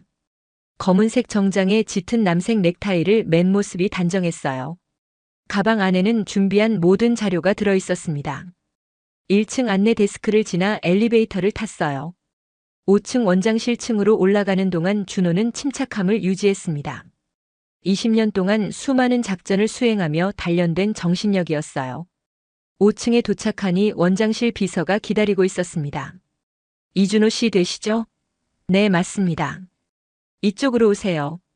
원장님께서 기다리고 계십니다. 비서의 안내를 받아 원장실로 들어갔어요. 넓은 사무실 안쪽에는 대형 책상이 있었고 그 뒤에 60대 초반으로 보이는 남자가 앉아 있었습니다. 박성준 병원장이었어요. 회색 머리에 안경을 쓴 그는 온화한 인상이었습니다. 어서 오세요. 한정숙 씨 가족분이시라고요? 네, 사위 이준호입니다. 두 사람은 악수를 나눴어요. 병원장은 준호를 소파로 안내했습니다. 무슨 일로 오셨는지 말씀해 주시겠어요? 병원장이 정중하게 물었습니다. 준호는 가방에서 USB를 꺼내 테이블 위에 놓았어요. 먼저 이것부터 보시죠. USB 안에 뭐가 들어있나요? 지난 목요일 이 병원에서 발생한 폭행 사건 영상입니다. 병원장의 표정이 굳었어요. 폭행이라고요? 네. 강미선 행정처장이 환경미화 직원 한정숙을 공개적으로 폭행한 사건입니다. 병원장은 USB를 받아 노트북에 연결했습니다. 영상이 재생되기 시작했어요. 강미선이 정숙에게 소리를 지르는 장면부터 시작해서 뺨을 때리는 장면까지 모두 담겨 있었습니다. 3분짜리 영상이 끝날 때까지 병원장은 한마디도 하지 않았어요. 얼굴이 점점 창백해졌습니다. 이건 정말 충격적이네요. 언제 발생한 일입니까? 지난 목요일 오후 3시 40분경입니다. 인증평가가 끝난 직후였어요. 병원장은 책상으로 돌아가 내선 전화를 걸었습니다. 인사팀장 지금 당장 원장실로 와주세요. 긴급 사안입니다. 잠시 후 50대 중반의 남자가 들어왔어요. 인사팀장 최철수였습니다. 원장님 무슨 일이십니까? 이것 좀 보세요. 병원장이 영상을 다시 재생했습니다. 인사팀장은 영상을 보며 놀란 표정을 지었어요. 이건 정말 심각한데요. 왜 보고가 안 올라왔죠? 그게 문제입니다. 준호가 가방에서 서류를 꺼냈어요. 40페이지짜리 보고서였습니다. 이것도 함께 검토해 주세요. 병원장이 보고서를 받아 펼쳐봤습니다. 목차를 보자 표정이 더욱 심각해졌어요. 직장 내 괴롭힘이라고요? 네. 석 달 전부터 지속적으로 있었던 일입니다. 인사팀장도 보고서를 함께 봤어요. 페이지를 넘기며 내용을 확인했습니다. 이전 피해자도 있었다는데 사실입니까? 작년에 김순자 씨 케이스가 있었습니다. 정신과 치료까지 받으셨어요. 인사팀장의 얼굴이 창백해졌어요. 그 사건은 저도 몰랐습니다. 쉬쉬하고 넘어간 것 같은데요. 병원장이 보고서를 끝까지 읽는데 10분이 걸렸습니다. 마지막 페이지의 요구사항을 보고는 한숨을 쉬었어요. 이준호 씨, 이 사건을 어떻게 처리하기를 원하십니까? 요구사항에 적힌 대로입니다. 가해자 징계, 피해자 보호, 재발 방지 대책입니다. 법적 조치는 안 하실 건가요? 이 정도면 형사고소 가능한데요. 장모님께서 조용히 처리하길 원하십니다. 일자리도 계속 유지하고 싶어 하시고요. 병원장은 잠시 생각에 잠겼어요. 인사팀장과 눈빛을 주고받았습니다. 준호 씨, 저희가 내부적으로 처리하면 문제가 해결될까요? 증거 자료는 어떻게 하실 건가요? 병원 측에서 성실하게 이행하신다면 외부로 유출하지 않겠습니다. 약속드립니다. 하지만 제대로 처리되지 않으면 그때는 언론에 공개하고 법적 조치를 취하겠습니다. 병원장은 고개를 끄덕였어요. 알겠습니다. 최대한 신속하게 처리하겠습니다. 그런데 한 가지 여쭤봐도 될까요? 말씀하세요. 준호 씨는 어떤 일을 하시는지. 국방부 특수전 자문위원입니다. 전직은 707 특임대 여단장이었고요. 병원장과 인사팀장의 눈이 커졌어요. 707 출신이라는 말에 긴장한 거였습니다. 그래서 이렇게 치밀하게 준비하셨군요. 당연한 일입니다. 가족이니까요. 준호의 차분한 대답에 병원장은 더 이상 반박하지 못했어요. 오후 2시 30분 병원장의 지시로 강미선이 원장실로 급히 소환되었습니다. 출근하자마자 온 연락이었어요. 미선은 무슨 일인지 몰라 당황하며 원장실로 향했습니다. 원장실 문을 열고 들어서는 순간 미선은 멈칫했어요. 병원장과 인사팀장 그리고 낯선 남자가 앉아 있었습니다. 원장님 부르셨습니까? 네, 앉으세요. 강 처장. 미선은 소파에 앉으며 준호를 힐끗 봤어요. 누군지 궁금했지만 묻지 않았습니다. 강 처장, 지난 목요일 오후에 무슨 일이 있었습니까? 목요일 오후요? 인증평가가 끝났는데요. 그 후에 특별한 일 없었나요? 미선은 잠시 생각했어요. 별일 없었는데요. 왜 그러십니까? 병원장이 노트북을 돌려 영상을 보여주었습니다. 미선의 얼굴이 순간 굳었어요. 자신이 정숙을 때리는 장면이 화면에 나오고 있었습니다. 이건 설명해 보세요. 미선은 당황하며 말을 더듬었어요. 그건 교육 차원에서 한 일입니다. 직원이 계속 실수를 해서. 교육이요? 사람을 때리는 게 교육입니까? 인사팀장이 날카롭게 물었습니다. 미선은 변명을 시작했어요. 그 직원이 워낙 일을 못해서요. 여러 번 지적했는데도 계속 실수하고. 그래서 때려도 된다는 겁니까? 아니, 그게 아니라. 미선이 말을 잇지 못하는 사이 준호가 입을 열었습니다. 강 처장님, 저는 한정숙 씨의 사위 이준호입니다. 미선이 준호를 쳐다봤어요. 눈빛이 흔들렸습니다. 저분이 회장님 장모라는 거 아셨나요? 병원장이 물었지만 미선은 모른다고 대답했어요. 몰랐습니다. 알았으면 그러지 않았을 텐데. 아는 것과 모르는 것이 중요한 게 아닙니다. 어떤 경우에도 폭력은 정당화될 수 없어요. 준호의 차분한 목소리에 미선은 말을 잃었습니다. 병원장이 보고서를 펼쳤어요. 강 처장, 이전에도 비슷한 사례가 있었다고 하던데. 사실입니까? 작년에 김순자 씨 케이스 말씀이시죠? 미선은 잠시 침묵했어요. 그건 다른 사안입니다. 다른 사안이요? 똑같이 직원을 괴롭혀서 그만두게 만든 거 아닙니까? 그분이 스스로 그만둔 거예요. 제가 강요한 적 없어요. 인사팀장이 내선 전화를 걸었습니다. 김순자 씨 연락처 찾아서 보내주세요. 잠시 후 팩스로 서류가 들어왔어요. 김순자의 진술서였습니다. 준호가 미리 받아둔 거였어요. 여기 보면 작년 6월부터 9월까지 지속적인 괴롭힘이 있었다고 나와 있는데요. 미선의 얼굴이 창백해졌습니다. 그건 오해예요.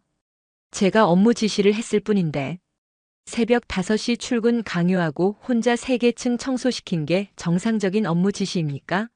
준호가 날카롭게 물었어요. 미선은 대답하지 못했습니다. 병원장이 한숨을 쉬며 말했어요. 강 처장, 이건 명백한 직장 내 괴롭힘이고 폭행입니다. 변명의 여지가 없어요. 원장님, 제게 한 번만 기회를 주세요. 사과하겠습니다. 이미 늦었어요. 피해자가 여러 명이고 증거도 명확합니다. 인사팀장이 서류를 꺼냈어요. 긴급 인사위원회 소집 통지서였습니다. 오늘 오후 5시에 인사위원회가 열립니다. 그때까지 소명 자료 준비하세요. 미선은 떨리는 손으로 통지서를 받았어요. 눈에 눈물이 맺혔지만 참았습니다. 원장님, 정말 기회가 없는 겁니까? 2년 동안 제가 병원을 위해 얼마나 헌신했는데요. 능력과 인성은 별개입니다. 아무리 능력이 뛰어나도 사람을 함부로 대하면 안 돼요. 미선은 준호를 바라봤어요. 마지막 호소를 하려는 듯 했습니다. 이준호 씨, 제가 진심으로 사과드리겠습니다. 합의해 주시면 안 될까요? 저는 합의할 권한이 없습니다. 결정은 장모님께서 하셔야죠. 그럼 장모님께 연락해 주실 수 있나요? 제가 직접 사과드리고 싶어요. 준호는 고개를 저었습니다. 지금은 안 됩니다. 장모님께서 처장님을 보고 싶어 하지 않으세요. 미선은 절망했어요. 모든 것이 끝났다는 걸 깨달은 거였습니다. 강 처장, 일단 오늘은 퇴근하세요. 인사위원회 결과는 내일 통보하겠습니다. 병원장의 말에 미선은 비틀거리며 일어났어요. 원장실을 나가는 그녀의 뒷모습이 초라해 보였습니다. 미선이 나간 후 병원장이 준호에게 말했어요. 이준호 씨, 저희가 최선을 다해 처리하겠습니다. 한정숙 씨께는 정식으로 사과드리고 싶은데 언제 시간 되시나요? 내일 오전에 제가 모시고 오겠습니다. 알겠습니다. 그리고 재발 방지 대책도 조속히 마련하겠어요. 오후 5시 인사위원회가 열렸습니다. 병원장을 비롯한 5명의 위원이 참석했어요. 강미선도 소명 기회를 얻어 참석했습니다. 회의는 2시간 동안 진행되었어요. 증거 영상을 검토하고 목격자 진술을 확인했습니다. 미선은 계속 사과하고 반성한다고 말했지만 위원들의 표정은 차가웠어요. 오후 7시 회의가 끝났습니다. 결과는 만장일치였어요. 강미선 행정처장 즉시 직위 해제 및 징계위원회 회부. 징계 수위는 해고가 권고되었습니다. 미선은 그 자리에서 주저앉았어요. 2년 동안 쌓아온 모든 것이 무너지는 순간이었습니다. 그날 저녁 준호는 집에 돌아와 정숙에게 모든 것을 보고했어요.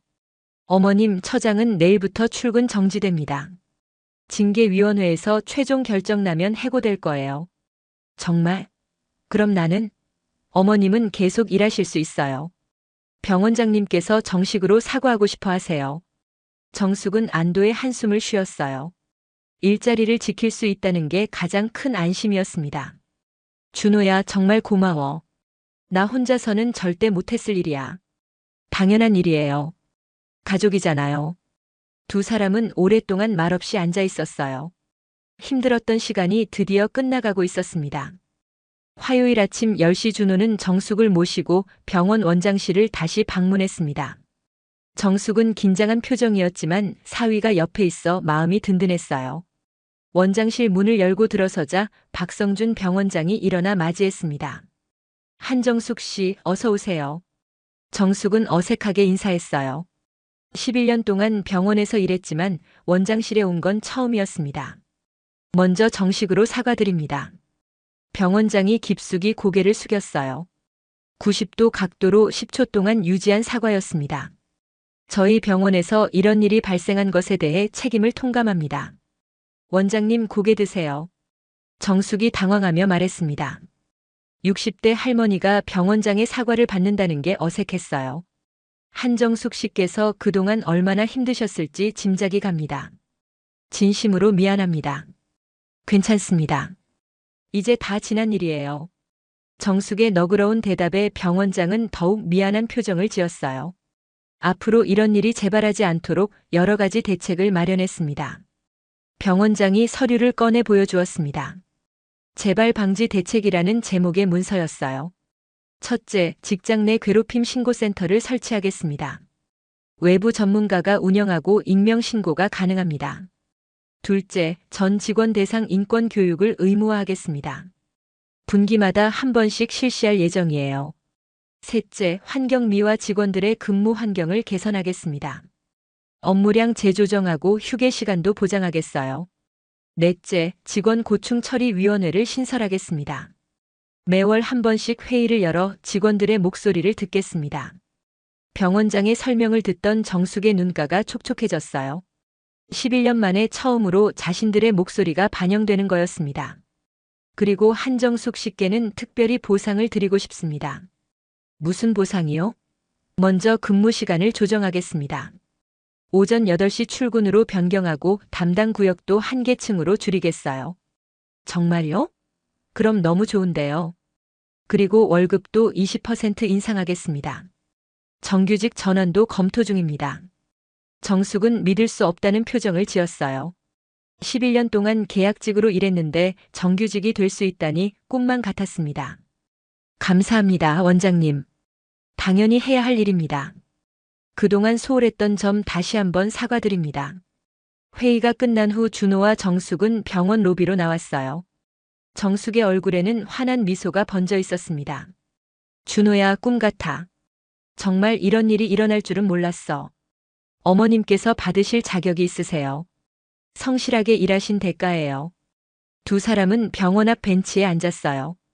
따뜻한 가을 햇살이 내리쬐고 있었습니다. 그런데 강 처장은 어떻게 됐어? 정숙이 조심스럽게 물었습니다. 어제 징계위원회에서 해고 결정 났어요. 오늘부터 출근 정지예요. 정숙은 복잡한 표정을 지었어요. 미선을 미워하면서도 한편으로는 안타까운 마음도 들었습니다.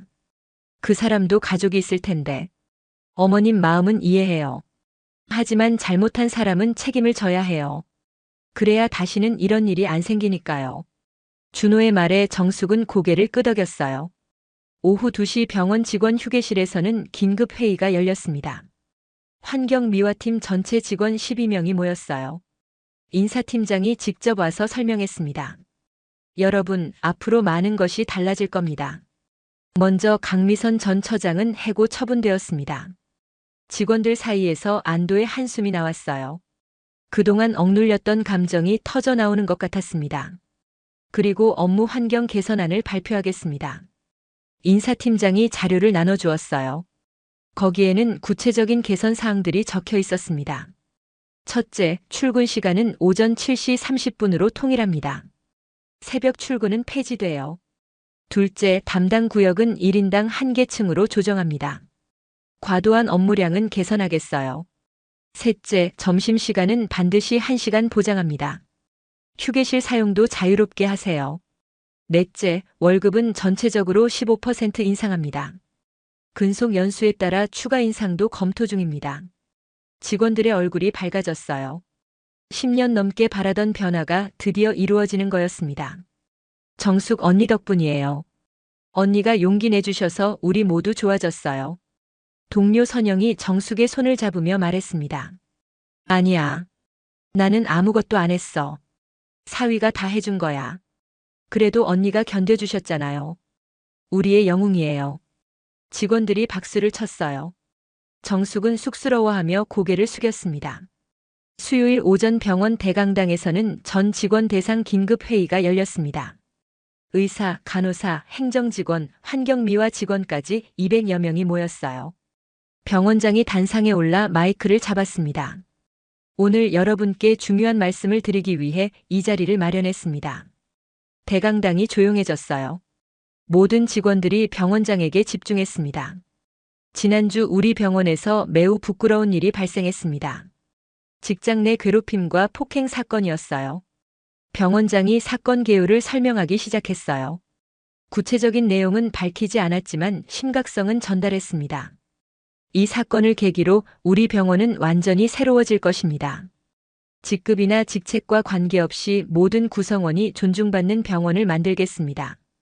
박수가 터져 나왔어요. 특히 간호사들과 환경미화 직원들의 박수가 컸습니다. 앞으로 우리 병원의 새로운 경영 철학은 사람이 먼저다입니다.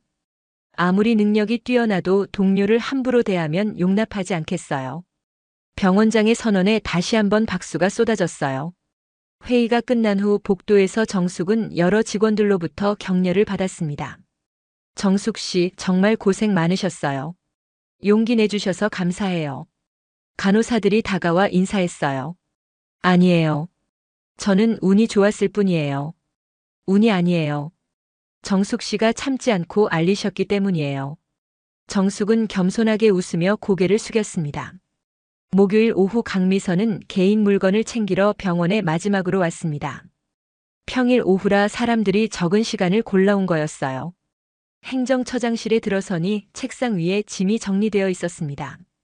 인사팀에서 미리 정리해 둔 거였어요. 미선은 박스에 개인 물건들을 담기 시작했습니다. 가족 사진, 상장, 책들을 하나씩 넣으며 지난 2년이 주마등처럼 스쳐 지나갔어요. 열심히 일했는데 이런 결말을 맞이하다니. 미선은 책상에 앉아 한참을 멍하니 있었습니다. 복도에서 발소리가 들렸어요. 정숙이 청소 도구를 들고 지나가고 있었습니다. 두 사람의 눈이 마주쳤어요. 미선은 고개를 돌렸지만 정숙은 멈춰 섰습니다. 처장님. 정숙이 조용히 불렀어요. 미선은 대답하지 않았습니다. 그동안 수고하셨어요. 정숙의 인사에 미선의 눈에 눈물이 맺혔어요. 하지만 참았습니다. 죄송합니다. 미선이 작은 목소리로 사과했어요. 처음이자 마지막 진심 어린 사과였습니다. 괜찮아요. 이제 다 지난 일이에요. 정숙은 미소를 지으며 복도를 지나갔어요. 미선은 그 뒷모습을 오래 바라봤습니다. 금요일 오전 병원 1층 로비에는 새로운 안내판이 설치되었습니다. 직장 내 괴롭힘 신고센터라는 팻말이었어요. 전화번호와 이메일 주소가 적혀 있었고 24시간 상담 가능하다고 써 있었습니다. 정숙은 로비를 청소하다가 그 안내판을 봤어요. 가슴이 뭉클했습니다. 앞으로는 자신 같은 피해자가 생기지 않을 거라는 생각에 안도했어요. 오후 3시 병원 회의실에서는 첫 번째 직원 고충 처리 위원회가 열렸습니다. 병원장을 비롯한 5명의 위원과 각 부서 대표 10명이 모였어요. 정숙도 환경미화팀 대표로 참석했습니다. 자유롭게 말씀해 주세요. 어떤 의견이든 경청하겠습니다. 병원장이 회의를 시작했어요. 직원들이 하나씩 고충을 말하기 시작했습니다. 휴게실이 좁아서 불편해요. 확대 공사를 검토하겠습니다. 야간 근무 수당이 적어요. 인상 방안을 마련하겠습니다. 주차 공간이 부족해요. 지하 주차장 증축을 계획 중입니다. 하나하나 해결책이 나왔어요. 직원들의 목소리가 반영되는 순간이었습니다. 토요일 오전 준호는 707 전우회 모임에 참석했습니다. 강남의 한 음식점에서 10여 명의 전우들이 모였어요. 형님, 사건 잘 해결됐다면서요? 후배 태훈이 물었습니다. 응, 덕분에 잘 마무리됐어. 장모님도 이제 편하게 일하실 수 있게 됐고. 다행이에요. 역시 형님은 뭐든 깔끔하게 처리하시네요. 전우들이 박수를 쳤어요. 모두 준호의 성공을 진심으로 기뻐했습니다. 근데 형님, 언론에는 안 나갔어요? 변호사 진수가 물었어요. 병원 측에서 성실하게 이행하고 있어서 필요 없었어. 장모님도 조용히 해결되길 원하셨고. 현명한 선택이셨어요. 가족 평화가 최우선이니까요. 전우들은 맥주를 들며 건배했어요. 가족을 위해 싸운 준호를 응원하는 마음이었습니다. 일주일 후 정숙의 첫 월급날이 왔습니다. 통장을 확인한 정숙은 깜짝 놀랐어요. 20%나 인상된 금액이 입금되어 있었습니다. 할머니, 좋은 일 있어요? 서연이가 할머니의 환한 표정을 보며 물었습니다. 응, 월급이 올랐어. 우리 서연이 책도 사주고 맛있는 것도 사 먹자. 정말요? 좋아요. 할머니. 서연이가 할머니를 꼭 안았어요. 두 사람의 웃음소리가 집안에 가득했습니다. 저녁 식사 시간에 준호가 말했어요. 어머님, 다음 주부터 정규직 전환 절차 들어간대요. 정말? 내가 정규직이 된다고? 네. 축하드려요, 어머님. 정숙은 감격해서 눈물을 흘렸어요. 11년 만에 이루어진 꿈이었습니다. 준호야, 내가 아니었으면 불가능했을 일이야. 정말 고마워. 가족이니까 당연한 일이에요. 세 사람은 작은 축하 파티를 열었어요. 준호가 준비한 케이크와 함께 행복한 저녁을 보냈습니다. 중앙대학병원은 완전히 새로워지고 있었어요. 직원들의 표정이 밝아졌고 분위기도 한결 부드러워졌습니다. 변화는 이제 막 시작이었어요. 1년 후 가을 서울 강남구 코엑스 컨벤션홀에는 500여 명의 의료인들이 모여 있었습니다. 대한병원협회 주최 2025년 직원 인권 우수병원 시상식이 열리고 있었어요. 무대 중앙에는 커다란 트로피와 함께 중앙대학병원이라는 이름이 선명하게 적힌 현수막이 걸려 있었습니다. 박성준 병원장은 검은색 정장에 짙은 남색 넥타이를 메고 시상대에 올랐어요. 1년 전과 비교해 얼굴에는 자신감이 넘쳐 보였습니다. 손에는 트로피를 들고 있었어요. 이 상을 받게 해준 모든 분들께 감사드립니다. 병원장이 마이크 앞에서 인사하자 박수가 터져 나왔어요. 객석에는 각 병원의 원장들과 행정직원들이 앉아 있었습니다. 하지만 진짜 주인공은 따로 있습니다. 오늘 특별한 분을 모시고 싶어요. 병원장이 손짓하자 객석 한쪽에서 한 여성이 일어났습니다. 한정숙이었어요. 66세가 된 지금도 단정한 한복을 입고 있었고 짧은 머리는 여전히 깔끔하게 정리되어 있었습니다. 저희 병원 환경미화팀 한정숙 선임님입니다. 이분께서 용기를 내주셔서 우리 병원이 변화할 수 있었어요. 정숙은 당황한 표정으로 고개를 저었지만 주변 동료들이 격려하며 무대로 밀어 올렸어요. 객석에서는 따뜻한 박수가 쏟아졌습니다. 1년 전 우리 병원에서 안타까운 일이 있었습니다. 직원 한 분이 부당한 대우를 받으신 사건이었어요. 병원장이 간략하게 사건을 설명했습니다. 구체적인 내용은 밝히지 않았지만 진정성은 전달되었어요. 그 일을 계기로 우리는 깨달았습니다. 병원의 성공은 첨단 장비나 유능한 의사만으로 이루어지지 않는다는 걸요. 모든 직원이 존중받고 행복해야 진정한 성공이라는 것을 알게 되었습니다. 병원장의 말에 객석에서 공감의 박수가 터져 나왔어요. 특히 중소병원 관계자들의 반응이 뜨거웠습니다. 지난 1년 동안 우리 병원은 많은 것을 바꿨습니다. 직장 내 괴롭힘 신고센터를 만들었고 전 직원 인권 교육을 의무화했어요. 그리고 환경미화 직원들의 근무 환경을 대폭 개선했습니다. 병원장이 정숙을 바라보며 말했어요. 정숙은 쑥스러워하며 고개를 숙였습니다. 시상식이 끝난 후 병원 관계자들이 정숙에게 다가왔어요. 한정숙님 정말 존경스럽습니다. 용기 내주셔서 감사해요. 한 병원장이 악수를 청하며 말했습니다. 아니에요. 저는 운이 좋았을 뿐이에요. 운이 아니에요. 용기였어요. 덕분에 많은 병원들이 변화하고 있어요. 정숙은 겸손하게 웃으며 인사를 받았어요. 1년 전만 해도 상상할 수 없었던 일이었습니다. 저녁 6시 정숙과 준호 그리고 서연이는 함께 호텔 레스토랑에서 식사를 했어요. 창밖으로는 한강이 보였고 석양이 강물에 반사되어 아름다운 풍경을 연출하고 있었습니다. 할머니, 오늘 정말 멋있으셨어요. 10살이 된 서연이가 할머니의 손을 잡으며 말했어요. 키도 많이 자랐고 말도 더 어른스러워졌습니다. 우리 서연이가 더 예뻐. 할머니, 어머님 축하드려요. 오늘 정말 자랑스러웠어요. 준호도 진심으로 축하했습니다. 고마워, 준호야. 내가 아니었으면 오늘 이 자리에 있을 수 없었을 거야. 가족이니까 당연한 일이에요. 세 사람은 따뜻한 저녁 식사를 함께 했어요. 1년 전에 힘들었던 기억들이 이제는 가족을 더욱 단단하게 만든 소중한 경험이 된 것 같았습니다. 다음 주 월요일 중앙대학병원 교육장에서는 신입 직원 오리엔테이션이 열렸습니다. 의사, 간호사, 행정직원, 환경미화 직원까지 40명의 신입 직원이 모였어요. 오늘 특별 강의를 해주실 분을 소개합니다. 한정숙 선임님입니다. 인사팀장의 소개에 정숙이 단상에 올랐어요. 66세의 나이에도 목소리는 또렷하고 자신감이 넘쳤습니다. 안녕하세요, 여러분. 저는 환경미화팀에서 12년째 일하고 있는 한정숙입니다. 신입 직원들이 호기심 어린 눈빛으로 정숙을 바라봤어요. 대부분 20대 젊은이들이었지만 정숙의 이야기에 진지하게 귀 기울였습니다. 오늘은 여러분께 직장 생활에서 가장 중요한 것이 무엇인지 말씀드리려고 해요. 정숙이 화면을 켜자 상호 존중이라는 글자가 나타났어요. 성과도 중요하고 실력도 중요하지만 가장 기본은 서로를 인격체로 대하는 거예요. 정숙의 말에 신입 직원들이 고개를 끄덕였어요. 제가 1년 전에 어려운 일을 겪었어요. 하지만 그 일을 통해 우리 병원이 얼마나 발전할 수 있는지 보게 되었죠. 정숙은 자신의 경험을 담담하게 들려줬어요.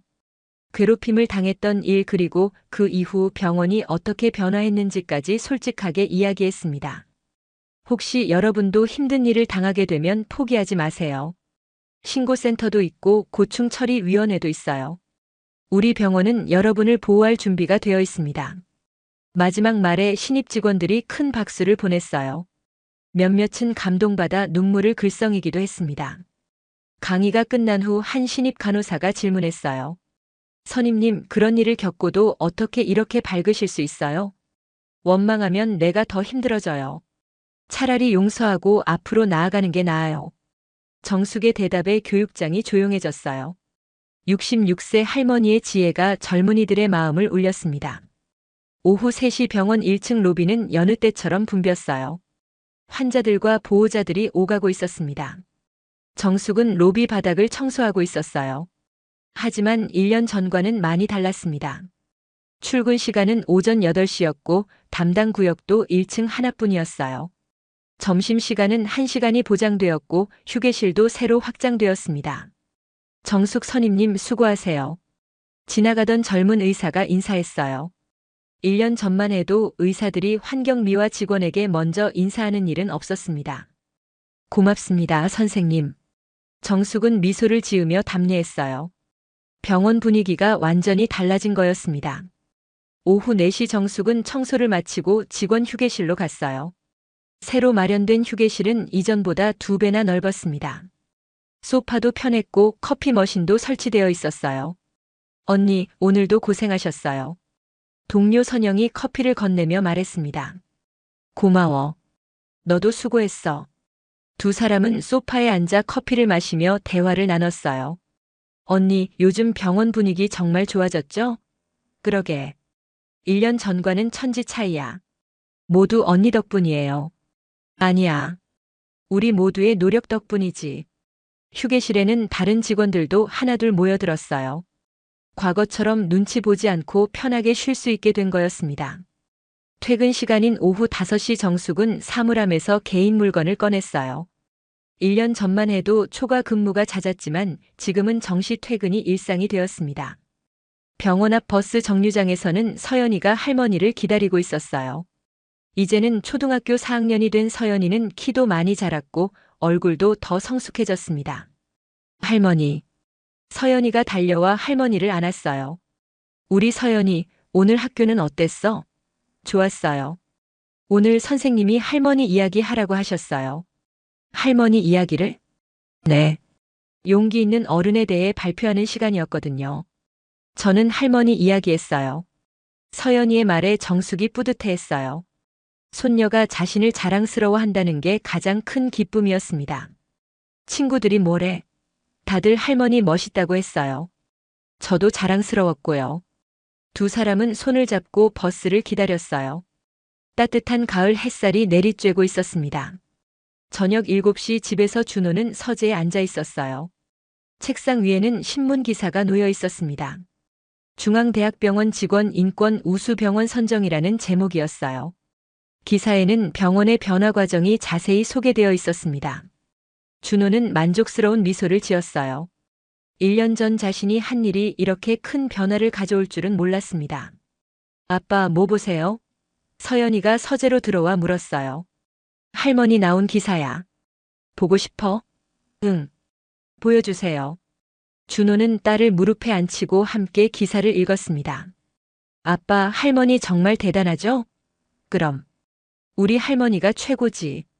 서연이와 준호가 나누는 대화를 문틈으로 엿듣던 정숙이 미소를 지었어요.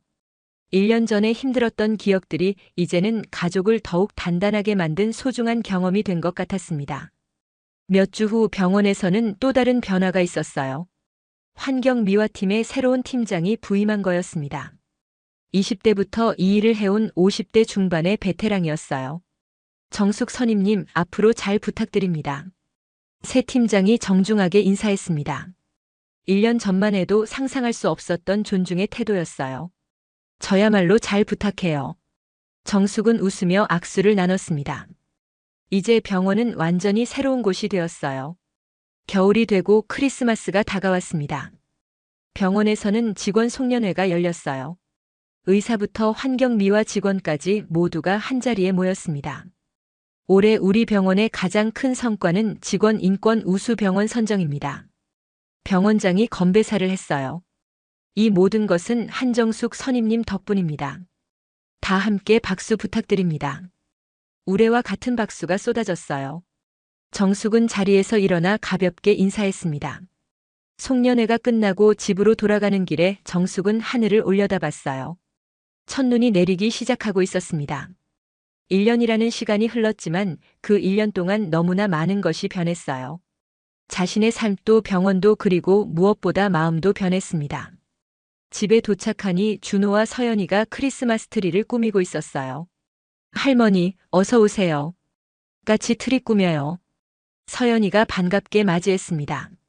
그래, 우리 같이 꾸미자. 세 사람은 함께 트리를 장식했어요. 작은 전구들이 반짝이며 방을 밝혔습니다. 평범하지만 행복한 일상이었어요. 어머님, 내년에는 더 좋은 일만 있으실 거예요. 준호가 말했습니다. 이미 충분히 좋아. 너희들이 있으니까. 정숙은 사위와 손녀를 바라보며 미소 지었어요. 힘들었던 시간들이 오히려 가족의 소중함을 더 깨닫게 해준 것 같았습니다. 중앙대학병원은 계속 발전하고 있었어요. 직원들의 만족도가 높아지면서 환자 만족도도 함께 상승했습니다. 다른 병원들도 중앙대학병원을 벤치마크하기 시작했어요. 직원 인권이 곧 병원의 경쟁력이라는 것을 깨달은 거였습니다. 정숙은 여전히 1층 로비를 청소하고 있었어요. 하지만 이제는 존중받으며 행복하게 일하고 있었습니다. 매일 아침 출근할 때마다 감사한 마음이 들었어요. 준호는 여전히 국방부 자문위원으로 일하고 있었습니다. 하지만 가족과 보내는 시간을 더 소중하게 여기게 되었어요. 서연이는 건강하게 자라고 있었어요. 할머니의 용기를 보며 정의로운 사람이 되어가고 있었습니다. 어느 날 저녁 세 사람은 거실에 둘러앉아 TV를 보고 있었어요. 뉴스에서 직장 내 괴롭힘 방지법 강화 소식이 나왔습니다. 할머니 덕분에 법도 바뀌고 있어요. 서연이가 자랑스럽게 말했습니다. 아니야. 많은 사람들의 노력 덕분이지. 하지만 할머니가 시작하셨잖아요. 서연이의 말에 정숙은 쑥스러워하며 웃었어요. 앞으로도 계속 이렇게 살 거죠? 서연이가 물었습니다. 당연하지. 우리는 가족이니까. 준호가 대답했어요. 세 사람은 함께 웃으며 하루를 마무리했어요. 내일도 새로운 하루가 시작될 것이고 그들은 함께 더 나은 세상을 만들어갈 것이었습니다. 중앙대학병원의 새로운 시작은 이렇게 조용히 하지만 확실하게 계속되고 있었습니다. 정의는 언제나 승리합니다. 그리고 용기 있는 한 사람의 목소리가 세상을 바꿀 수 있다는 것을 이 이야기는 보여주었어요. 한정숙이라는 평범한 65세 할머니의 용기가 한 병원을 변화시켰고 나아가 사회 전체에 작은 파장을 일으켰습니다. 그리고 그 옆에는 가족을 지키기 위해 조용히 하지만 확실하게 싸운 707 출신 사위가 있었어요. 가족의 힘이 얼마나 강한지 이 이야기는 증명해 주었습니다. 앞으로도 중앙대학병원에서는 모든 직원이 존중받으며 일할 것입니다. 그리고 한정숙은 오늘도 변함없이 1층 로비를 청소하며 후배들에게 용기를 전하고 있어요. 나이와 직급에 관계없이 모든 사람은 존중받을 자격이 있습니다. 이것이 이 이야기가 우리에게 전하는 가장 중요한 메시지였어요.